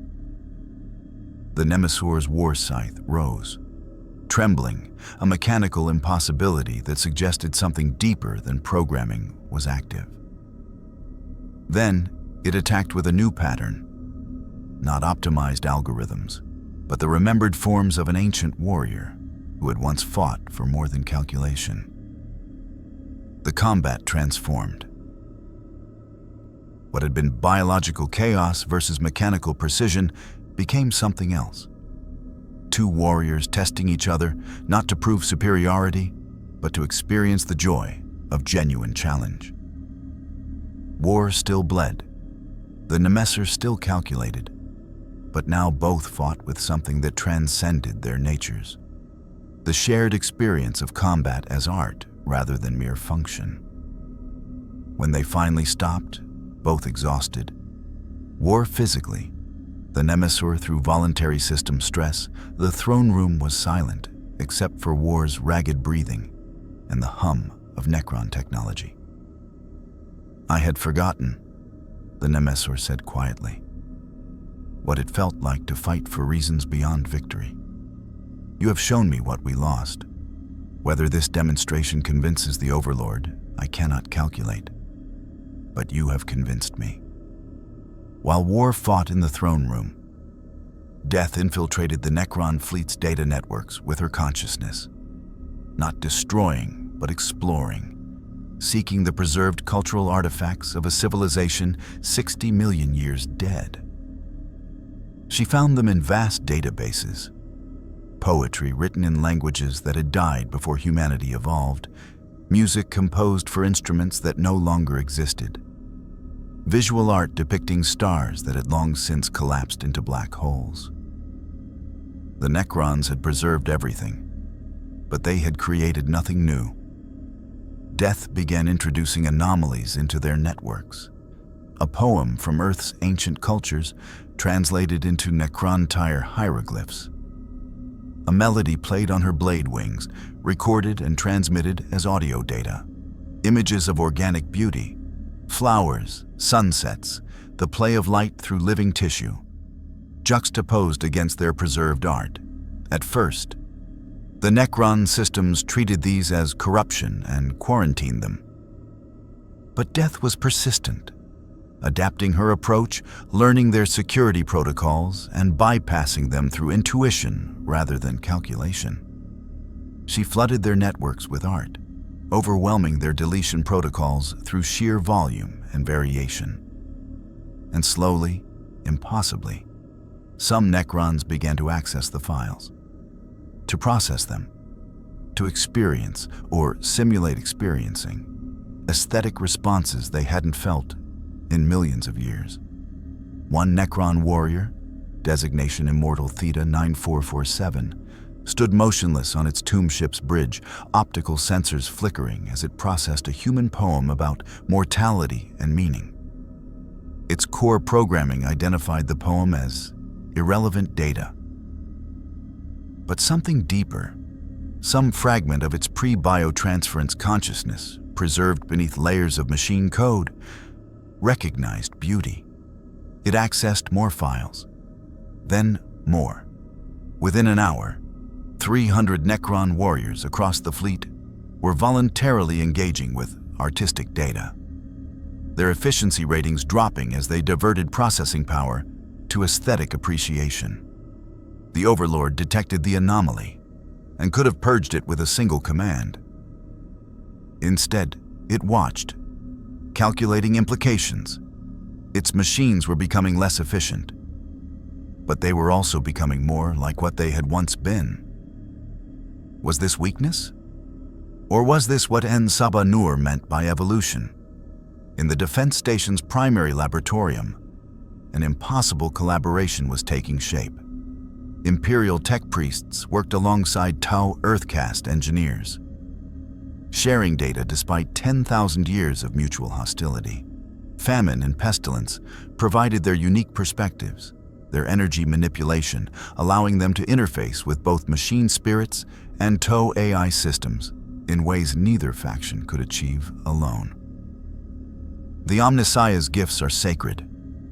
Magos Heskor protested for the 17th time, his mechadendrites twitching with agitation. Sharing them with Xenos is tech heresy of the highest order. And your sacred gifts are degraded copies of technology my ancestors perfected 5,000 years ago. Porui, a TOE engineer, countered with scientific precision. If you would abandon superstition and embrace proper understanding, we could restore your systems to actual efficiency. Enough, Apocalypse commanded, his presence silencing both sides. You both possess knowledge. You both have limitations. Combine your strengths or admit that your philosophies are too rigid to adapt. The Necrons are watching to see if biological species can cooperate. Prove them wrong about our fragmentation. Slowly, grudgingly, the work continued. The result, 6 hours later, was unprecedented. A hybrid system combining Imperial plasma reactor technology with TOE anti-gravitic stabilization, moderated through famine's energy manipulation to prevent cascade failures. It shouldn't have worked. The technologies were fundamentally incompatible, built on different physical principles and maintained through different methodologies. But it did work, because biological beings had compromised, adapted, and found creative solutions that pure logic would have rejected as impossible. When the system powered up, stable and efficient beyond either faction's independent capabilities, both the Magos and the Porui stood in shocked silence. We created something new, Magos Heskor whispered, his biological eye wide with what might have been religious awe. Not recovered from STC archives, not gifted by the Omnissiah, created through cooperation with Xenos. The greater good acknowledges this achievement, Porui said quietly, her usual confidence shaken. We have demonstrated that unity produces results individual species cannot achieve. This is the fundamental truth my people have always known. But to see it proven with the Imperium, she trailed off, implications overwhelming her certainty. Apocalypse observed their revelation with satisfaction.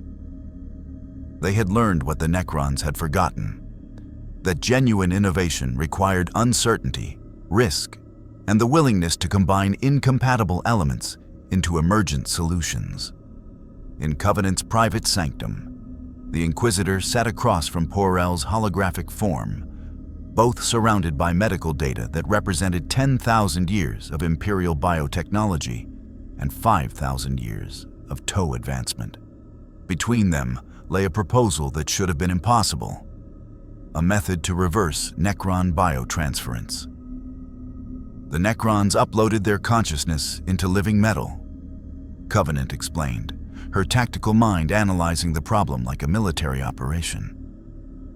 To reverse it, we'd need biological templates, genetic data preserved from before their transformation. Our Imperial archives contain fragmentary Xenos DNA samples from pre-unification conflicts. If Necron genetic codes exist in that database, and TOE cloning technology could reconstruct bodies from minimal genetic samples, Por-El continued, building on the logic. Combined with Imperial expertise in mechanical to biological interface technology, servitor creation in reverse, we could theoretically provide the Necrons with an option to return to flesh. Both women stared at the data, horrified by what they were proposing. This is tech heresy, Covenant said flatly, creating Xenos bodies, enabling the Imperium's enemies to become biological again. If the High Lords learned I even considered this, This violates TOE ethical guidelines regarding unauthorized genetic manipulation, Porel added. The Ethereals would question my commitment to the greater good if they knew I helped resurrect an ancient enemy. They looked at each other across holographic space. Two representatives of opposed civilizations united by shared recognition that principles sometimes had to bend for survival. We present it to the Necrons, Covenant said finally. Not as a complete solution, but as proof that biological species can solve problems through cooperation that mechanical immortality cannot address. We show them the path exists, even if it's incomplete. Agreed, Porel said. For the preservation of life in this system. For the demonstration that evolution produces innovation. For the possibility that even the Necrons deserve a second chance. As dawn approached on Thraxis Prime, Apocalypse stood once more on the defense station's hull. His horsemen assembled around him. The Necron tomb fleet had remained in position throughout the 9 hours, observing every action, recording every development. The Overlord's voice echoed across quantum channels, addressing not just Apocalypse, but every biological entity in the system. We have observed your demonstration. We have calculated probabilities and assessed outcomes. Our warrior champion reports combat with emotional resonance beyond tactical parameters.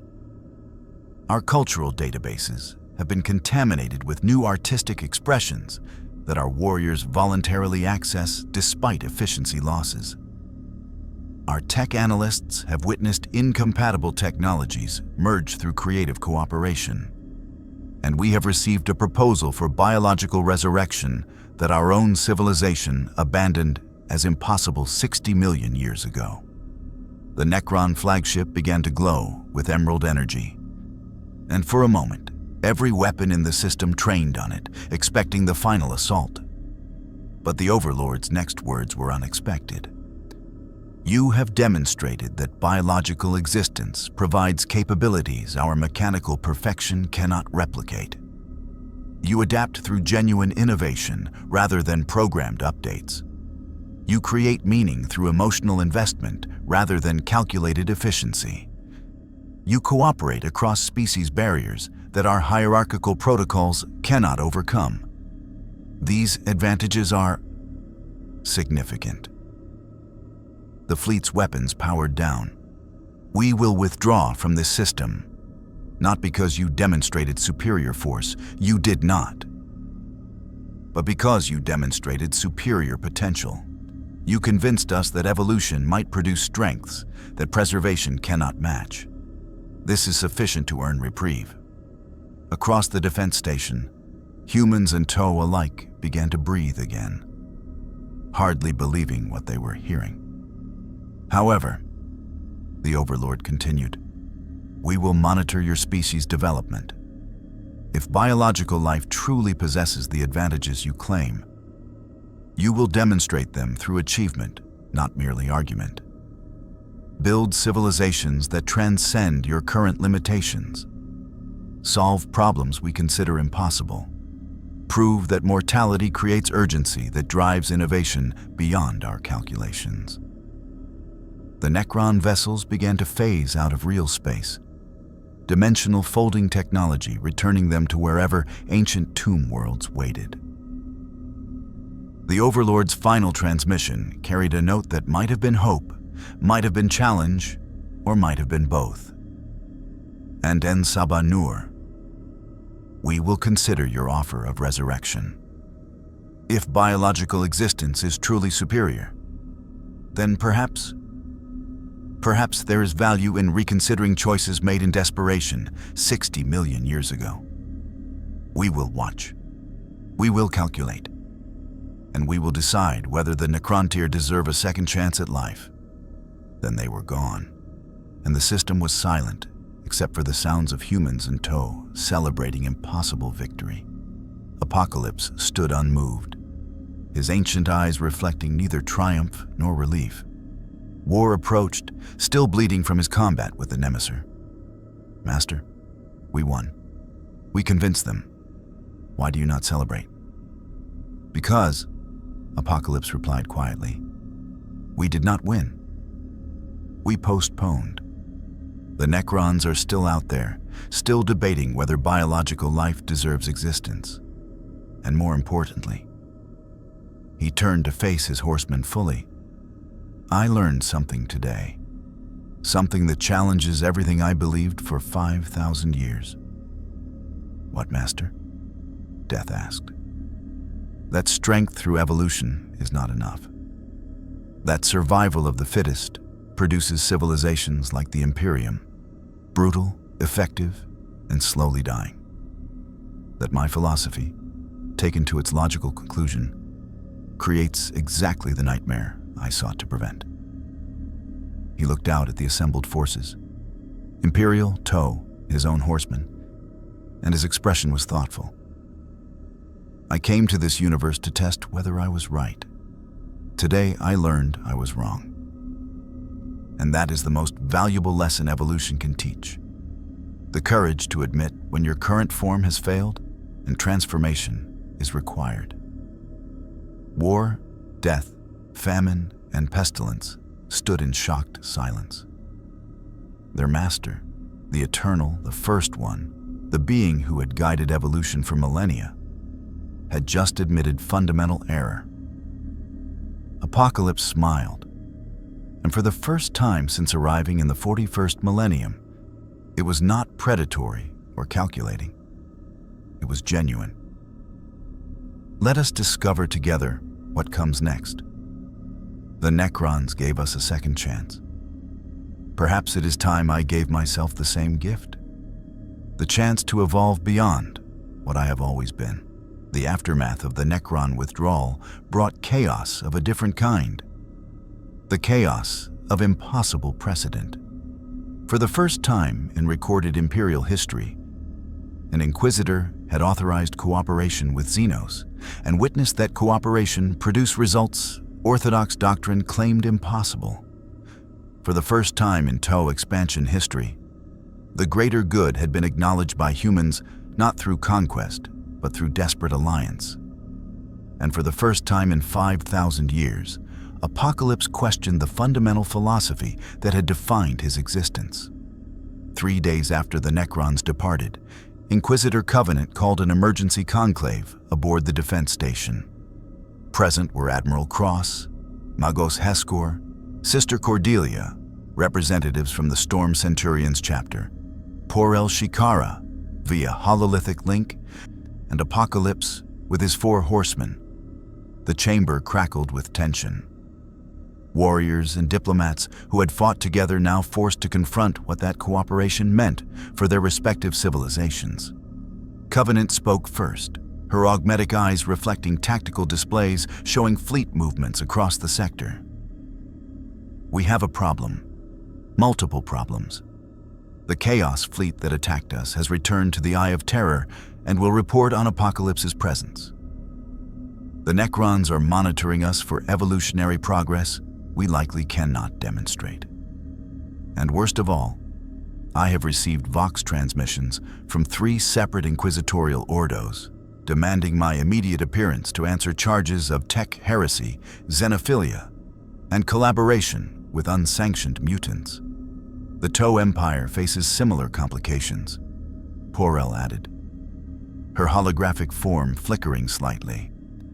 The Ethereal Council questions my decision to reveal advanced biotechnology to humans. They view the Imperium as irredeemable, too steeped in superstition and brutality to ever embrace the greater good. My actions suggest otherwise, which undermines millennia of Toe strategic doctrine. And I, Apocalypse said quietly, face the most significant challenge. Admitting that my philosophy, survival of the fittest, strength through culling weakness, produces exactly the outcome I witnessed here.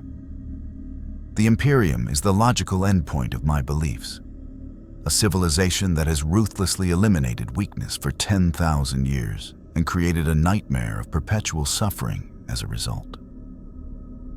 War shifted uncomfortably. Master, your philosophy made us strong, made me strong. How can you reject it? I don't reject strength through adversity, Apocalypse clarified. I reject adversity as the only path to strength. War, you demonstrated something profound when you fought the Nemesaur. Passion and meaning create combat effectiveness beyond mere physical power. The Imperium forgot that. They test strength so constantly that they've created warriors who are mighty but hollow, fighting without understanding why survival matters.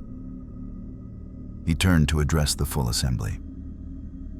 I came to this universe believing I would find civilizations that had forgotten the principles of evolution.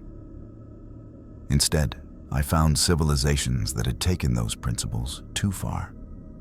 The Imperium culls weakness with such efficiency that they've created systemic fragility. The Necrons eliminated vulnerability so completely that they lost the capacity to grow. Even the Tau's greater good, for all its benefits, risks creating conformity that stifles the variation true evolution requires. Magos Heskor's mechadendrites twitched with agitation.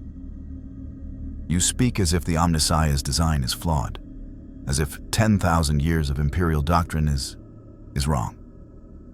Not wrong, Apocalypse said carefully. Incomplete. The Imperium understands that strength requires testing, but you've forgotten that testing requires recovery periods. You understand that weakness must be eliminated, but you've forgotten to ask what weakness means. Is a scientist weak because they lack combat prowess? Is an artist weak because they create rather than destroy? You've optimized for a single definition of strength and lost the diversity that makes species truly resilient. Then what do you propose? Covenant asked, her voice tight. I've already committed career suicide by cooperating with Xenos.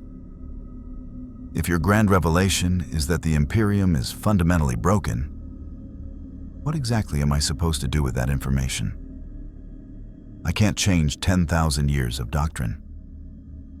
I can barely keep 3 sectors functioning according to current protocols. Apocalypse met her gaze directly. You start small. You begin with this system, Thraxis Prime. You implement changes that demonstrate alternative approaches to strength. And you document everything so that when other sectors face similar crises, they have proof that adaptation works. Specifically, Admiral Cross prompted. Specifically, stop grinding your workers to death in Factorum darkness. Implement rotation schedules that allow recovery.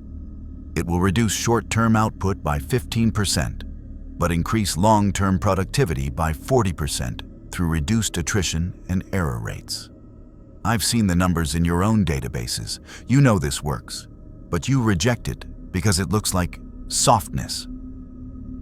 Magos Heskor sputtered objections, but Apocalypse continued. Train your tech priests to understand the principles behind their rituals rather than merely reciting prayers. It won't please your cult Mechanicus orthodoxy, but it will reduce equipment failures by 30%. Again, your own data proves this. You simply refuse to acknowledge it because understanding threatens religious mystery. He turned to the Storm Centurion's representative, Sergeant Victus, who had survived the Plaza battle. Teach your Space Marines why they fight, not merely how. Give them purpose beyond the Emperor wills it. Warriors who understand their cause fight with conviction that genetically enhanced bodies alone cannot provide. You proved this yourself when you continued fighting despite knowing defeat was certain. You fought for meaning, not mere survival. This is heresy, Sister Cordelia whispered, though her voice lacked conviction. You're proposing we question the Emperor's design for humanity. I'm proposing you question interpretations of that design, Apocalypse countered. Your Emperor, whatever he truly is, created space marines, yes. But he also created scientists, artists, administrators, and countless other human variants. If he valued only warriors, why create such diversity? Perhaps your Imperium has forgotten that strength takes many forms, and over-specialization in one area creates vulnerability in others. The chamber fell silent, every person wrestling with implications that threatened to shatter worldviews built over lifetimes of indoctrination. Por-El's holographic form leaned forward. And what of the Toe Empire? You critiqued us as well. What changes do you propose for the greater good? Acknowledge that cooperation can include disagreement, Apocalypse said. Your greater good assumes all species will eventually recognize optimal paths and align with Toe guidance.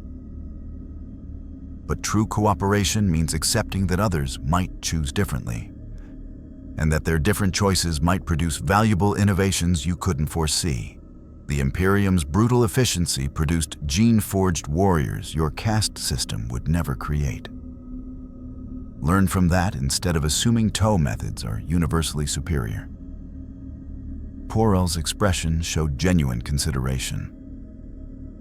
This would require philosophical revision at the highest levels. The ethereals define the greater good. To suggest it requires modification is exactly what genuine evolution demands. Apocalypse finished. Adaptation isn't comfortable. It requires admitting that your current form, however successful, may need to change. The Necrons couldn't do that. They chose perfection through stasis and became irrelevant. Don't make their mistake. War spoke up, his voice uncertain in ways it had never been. Master, if your philosophy was flawed, what about us? We are your horsemen. We were created according to your principles. Are we mistakes? Apocalypse turned to face his four servants, beings he had elevated, enhanced, and bound to his will through genetic manipulation and psychic conditioning.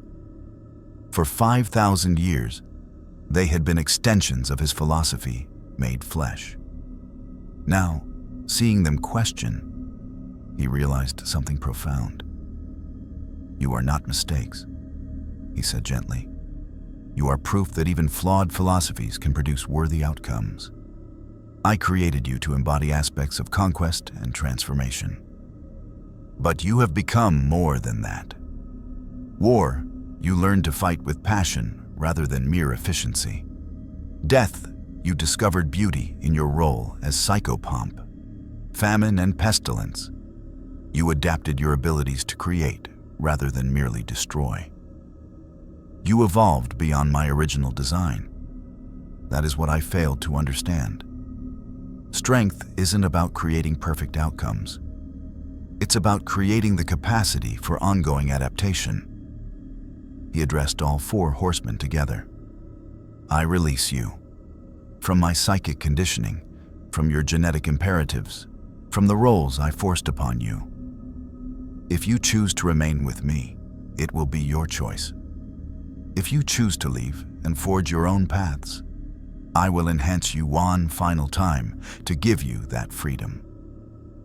This is what true strength requires: the courage to let go of control and trust in autonomous growth. The horsemen stood frozen, optical sensors flickering with rapid processing as ancient conditioning began to dissolve under Apocalypse's deliberate psychic dismantling. War felt rage he had always channeled, now becoming genuine emotion he could choose to express or contain. Death felt the weight of duty transforming into voluntary purpose. Famine and pestilence experienced the void of compulsion being replaced by the vertigo of free will. War began, his voice breaking. I choose to stay. Not because you commanded, because fighting beside you has meaning. Because I want to discover what warrior I become when I choose my battles instead of simply being aimed at targets. Death nodded. Tears.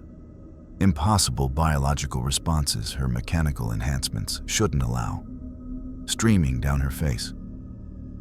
I stay as well, to learn what death means when it's honored rather than merely inflicted. Famine and pestilence exchanged glances, then spoke in unison. We will remain, to discover if entropy and consumption can serve creation rather than mere destruction. Apocalypse felt something he had not experienced in 5,000 years. Genuine emotional response, unfiltered by his usual calculating detachment. Pride. Not in creations obeying their programming, but in beings choosing their own evolution. Inquisitor Covenant watched this exchange with complex expression, horrified by the genetic manipulation and psychic control it implied, but moved by the genuine liberation she witnessed. If we implement these changes, if I use Thraxus Prime as a test case for your adaptation philosophy, what happens when other sectors notice? When the High Lords demand I answer for heresy? When the Mechanicus denounces practical understanding as tech blasphemy? Then you document everything, Apocalypse replied. Every improvement in productivity, every reduction in casualty rates, every innovation that emerges from cooperation between specialists rather than rigid hierarchy. You build an empirical case that adaptation produces superior outcomes. And when the orthodox factions come to condemn you, you offer them a choice. Replicate your success or explain why they prefer dogma to results. They'll execute me, Covenant said flatly. Possibly, Apocalypse acknowledged. Evolution is dangerous. But you're an Inquisitor. You already accepted that danger when you swore to defend humanity against existential threats. The question is whether you believe rigid orthodoxy or adaptive innovation poses the greater threat to human survival. Covenant was silent for 30 seconds, an eternity for someone trained to make split-second tactical decisions. Then, I'll do it. Emperor, forgive me, I'll do it. Thraxus Prime becomes the test case. We implement measured reforms, document outcomes, and see if the Imperium has any capacity left for genuine evolution. She turned to Porel. And you, Xenos? Will the Tau support this experiment, or will you return to your empire and report that humanity remains irredeemable? Porel's holographic form flickered with what might have been surprise or respect. I will report that one Inquisitor demonstrated the capacity for growth that our assessments claimed impossible. Whether the Ethereal Council views this as opportunity or anomaly, I cannot predict.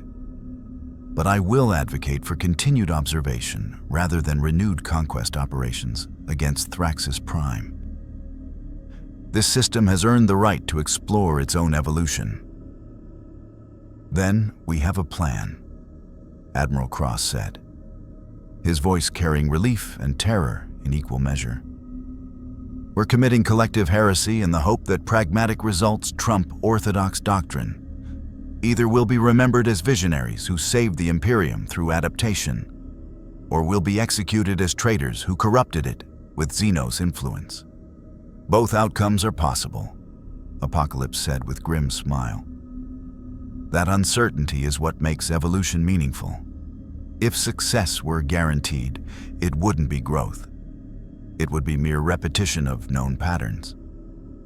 He turned toward the viewport, looking out at Thraxus Prime below. A world of 16 billion souls grinding themselves to dust in service to an empire that had forgotten why survival mattered. I came to this universe seeking to test my philosophy against the crucible of the 41st millennium.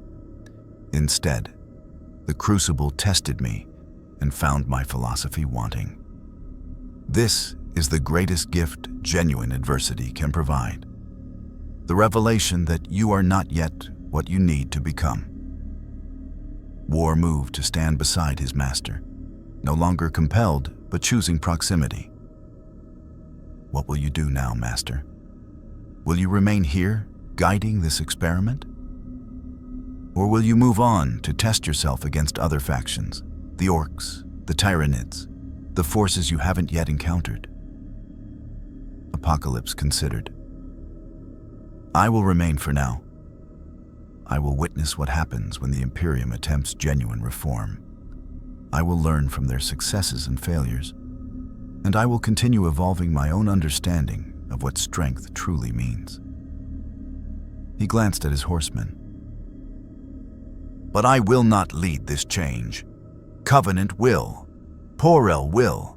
The humans and Toe who must live with consequences will drive their own evolution. I will merely observe and occasionally offer perspective. The role of Elder Advisor rather than absolute authority. That's a significant philosophical shift, Death observed quietly. From apocalyptic judgment to patient guidance. From culling the weak to strengthening potential. From forced evolution to voluntary growth. Yes, Apocalypse agreed. It is the evolution of evolution itself. The meta-adaptation that recognizes even fundamental principles must change when circumstances prove them insufficient. The Necrons taught me that perfection through preservation leads to obsolescence. The Imperium taught me that strength through brutality leads to fragility. The Toe taught me that unity through conformity limits diversity. Now I must integrate these lessons into something new. He turned back to face the assembled leaders. This system, Thraxis Prime, becomes a laboratory. Not for my experiments, but for humanity's own evolution. You will fail sometimes. You will make mistakes. People will suffer during transitions. But if you maintain the courage to adapt, to learn from failures, and to try approaches your doctrine claims impossible, you might discover paths the rest of your species desperately needs. And if we succeed, Covenant asked, if Thraxis Prime becomes demonstrably more prosperous, more resilient, more innovative than orthodox Imperial worlds, what happens when that success threatens the established power structures? Then, Apocalypse said with ancient smile, you will learn the hardest lesson of all, that success is often more dangerous than failure. Because success proves alternatives exist, and alternatives threaten everyone invested in current systems. You will be attacked not for failing, but for succeeding in ways that make others' failures visible. Are you prepared for that? Covenant's augmetic eyes blazed. I've spent my career making hard choices. I've ordered exterminatus on 12 worlds. I've executed thousands of heretics. I've done terrible things in service to humanity's survival. If doing something good, something that actually helps people, brings down inquisitorial wrath on my head, then at least I'll die knowing I finally contributed to humanity's future, rather than merely preserving its past. Well said, Apocalypse replied. Then let us begin. Small changes first. Document everything. Prove through results what your doctrine claims impossible. And most importantly, remain flexible. If approaches fail, adapt them. If unexpected complications emerge, address them creatively. This is what evolution means. Not having the right answers from the beginning, but developing the capacity to find answers as circumstances change. The conclave dissolved with everyone understanding they had crossed a threshold that could not be uncrossed. They had committed to evolution in a civilization that had mistaken stagnation for stability. They had chosen adaptation in an empire that worshipped unchanging tradition. They had embraced uncertainty in a species that craved absolute certainty, even when that certainty led toward extinction. As the various factions departed to begin their unprecedented work, Apocalypse remained at the viewport with his horsemen, watching Thraxus Prime's dark side glitter with hive lights. Billions of humans laboring in conditions he now recognized as unnecessary cruelty, masquerading as necessary strength. "Master," Famine asked quietly, "what if we're wrong? What if the Imperium's brutality truly is the only way humanity survives this cruel galaxy? What if our reforms make them soft, vulnerable, easy prey for chaos or Xenos or Tyranids? Then we will have failed," Apocalypse acknowledged without hesitation. And that possibility is terrifying because the cost of failure is measured in billions of lives. But the alternative, continuing current practices that guarantee slow extinction, is equally terrifying. We are caught between certain doom through stagnation and possible doom through transformation. I choose the possibility over the certainty. That choice is what separates evolution from mere survival. He placed a hand on Famine's shoulder, a gesture of companionship rather than command. "We will learn together. We will fail together. We will adapt together. And perhaps, if we're fortunate and wise and brave enough to admit mistakes, we will survive together to see what humanity becomes when it rediscovers how to truly evolve." The first sun of Thraxus Prime's twin star system began to rise, casting pale light across the toxic landscape. Dawn had come, not just for this world, but potentially for a species that had forgotten dawn was possible. Whether that dawn would illuminate humanity's rebirth or its final twilight remained to be seen. But for the first time in 10,000 years, the Imperium had a choice. And for the first time in 5,000 years, Apocalypse had admitted he didn't have all the answers. Both revelations were terrifying. Both were necessary. And both represented genuine evolution, the kind that couldn't be forced or predicted, only embraced with courage and faith that growth mattered more than guaranteed outcomes. The Age of Apocalypse had not consumed the 41st millennium. Instead, the 41st millennium had transformed Apocalypse, teaching the Eternal that even eternal truths must evolve or become obsolete. And in that transformation lay hope, fragile, uncertain, and infinitely more valuable than any number of certain victories. 3 months after the Necron departure, Thraxus Prime stood as testament to impossible transformation. Worker productivity had increased by 38% following the implementation of recovery schedules that orthodox imperial efficiency doctrine claimed would destroy output. Tech priest training programs that emphasized understanding over rote ritual had reduced equipment failures by 42%, while simultaneously being denounced as heretical by Mars. Space Marines stationed in system reported 23% improvement in combat effectiveness after being briefed on strategic context for their deployments, rather than simply being ordered to kill in the Emperor's name. The data was undeniable, the results were replicable, and the Inquisition was coming to investigate. Inquisitor Covenant stood in her command sanctum, reviewing reports from agents throughout the sector. 7 different Inquisitors from 3 different Ordos had requested, demanded, her presence to answer charges of tech heresy, xenophilia, and theological deviation. She had weeks at most before inquisitorial battle groups arrived to either validate or terminate her experiment. Worried?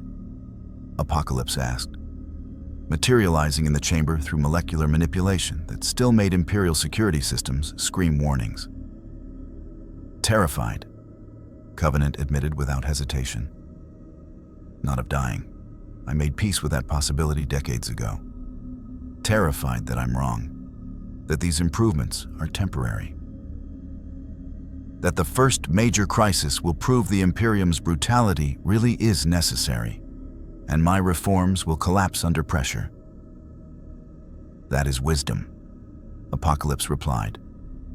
True strength acknowledges uncertainty rather than denying it.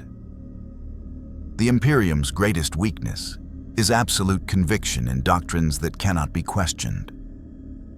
You've replaced that with empirical testing and willingness to admit mistakes.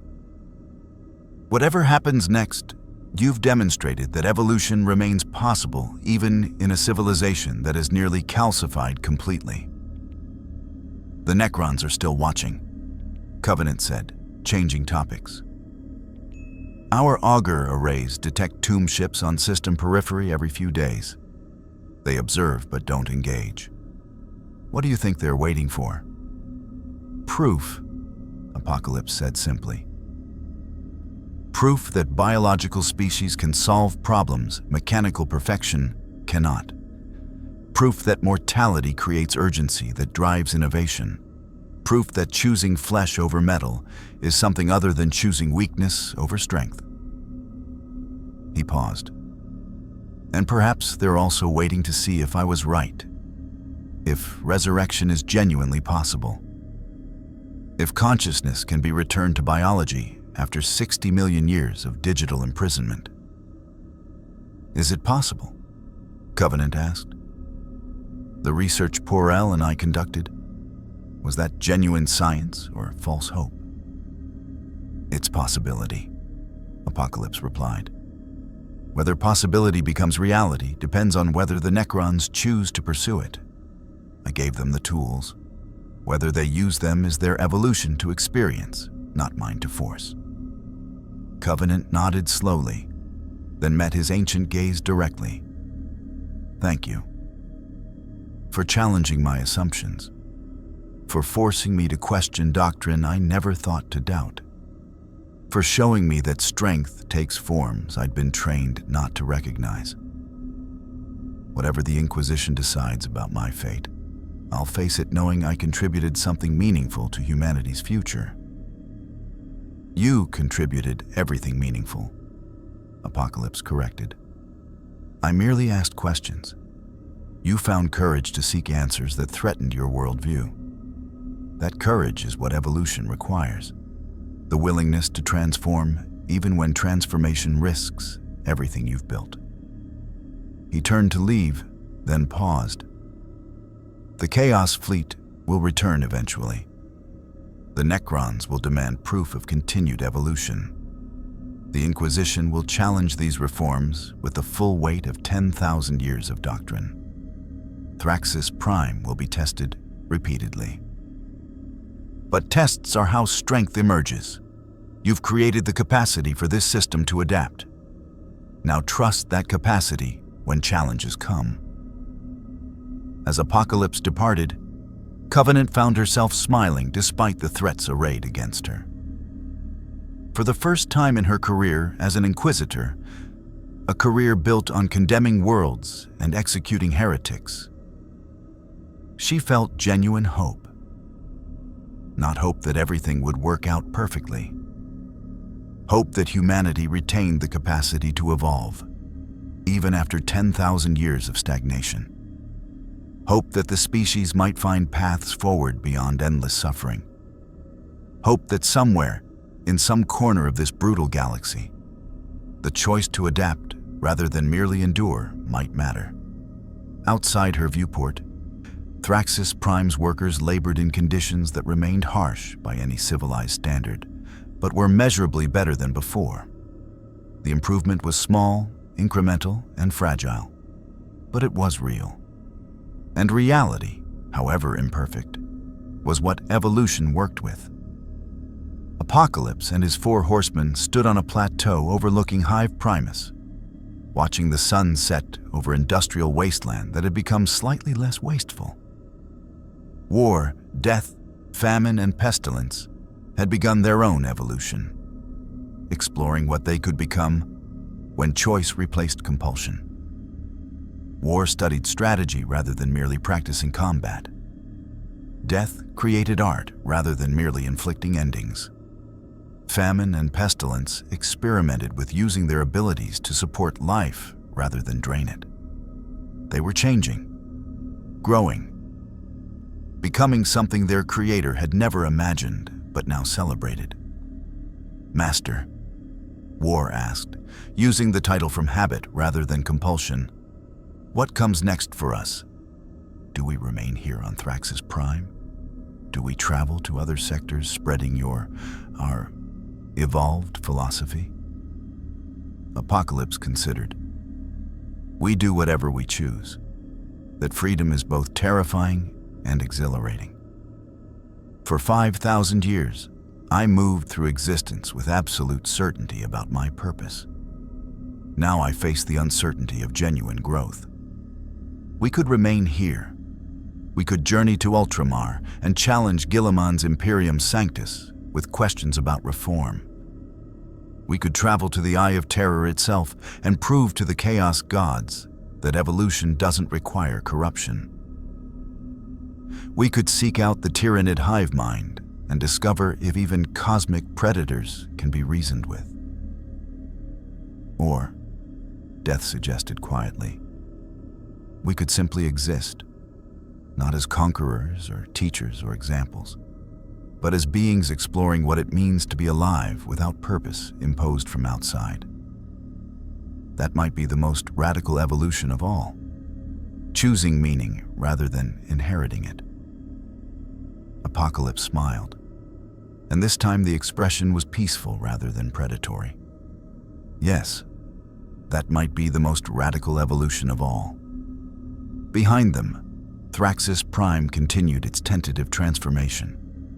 Ahead of them stretched a galaxy still consumed by eternal war, where chaos tempted and Necrons calculated, and the Imperium ground billions to dust in service to an empire dying one world at a time. But within that darkness, small lights had been kindled. Covenant's reforms, the Necrons' reconsideration, the Toe's acknowledgement that cooperation could include disagreement, Apocalypse's own evolution from absolute judgment to humble learning, small lights, fragile hopes, uncertain futures.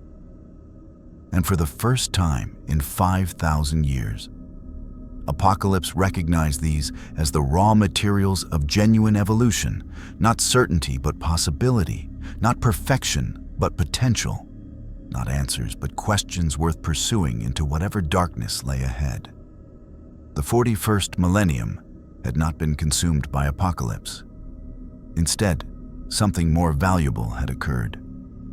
The mutual transformation of ancient philosophy and dying civilization, each teaching the other that survival required more than strength alone.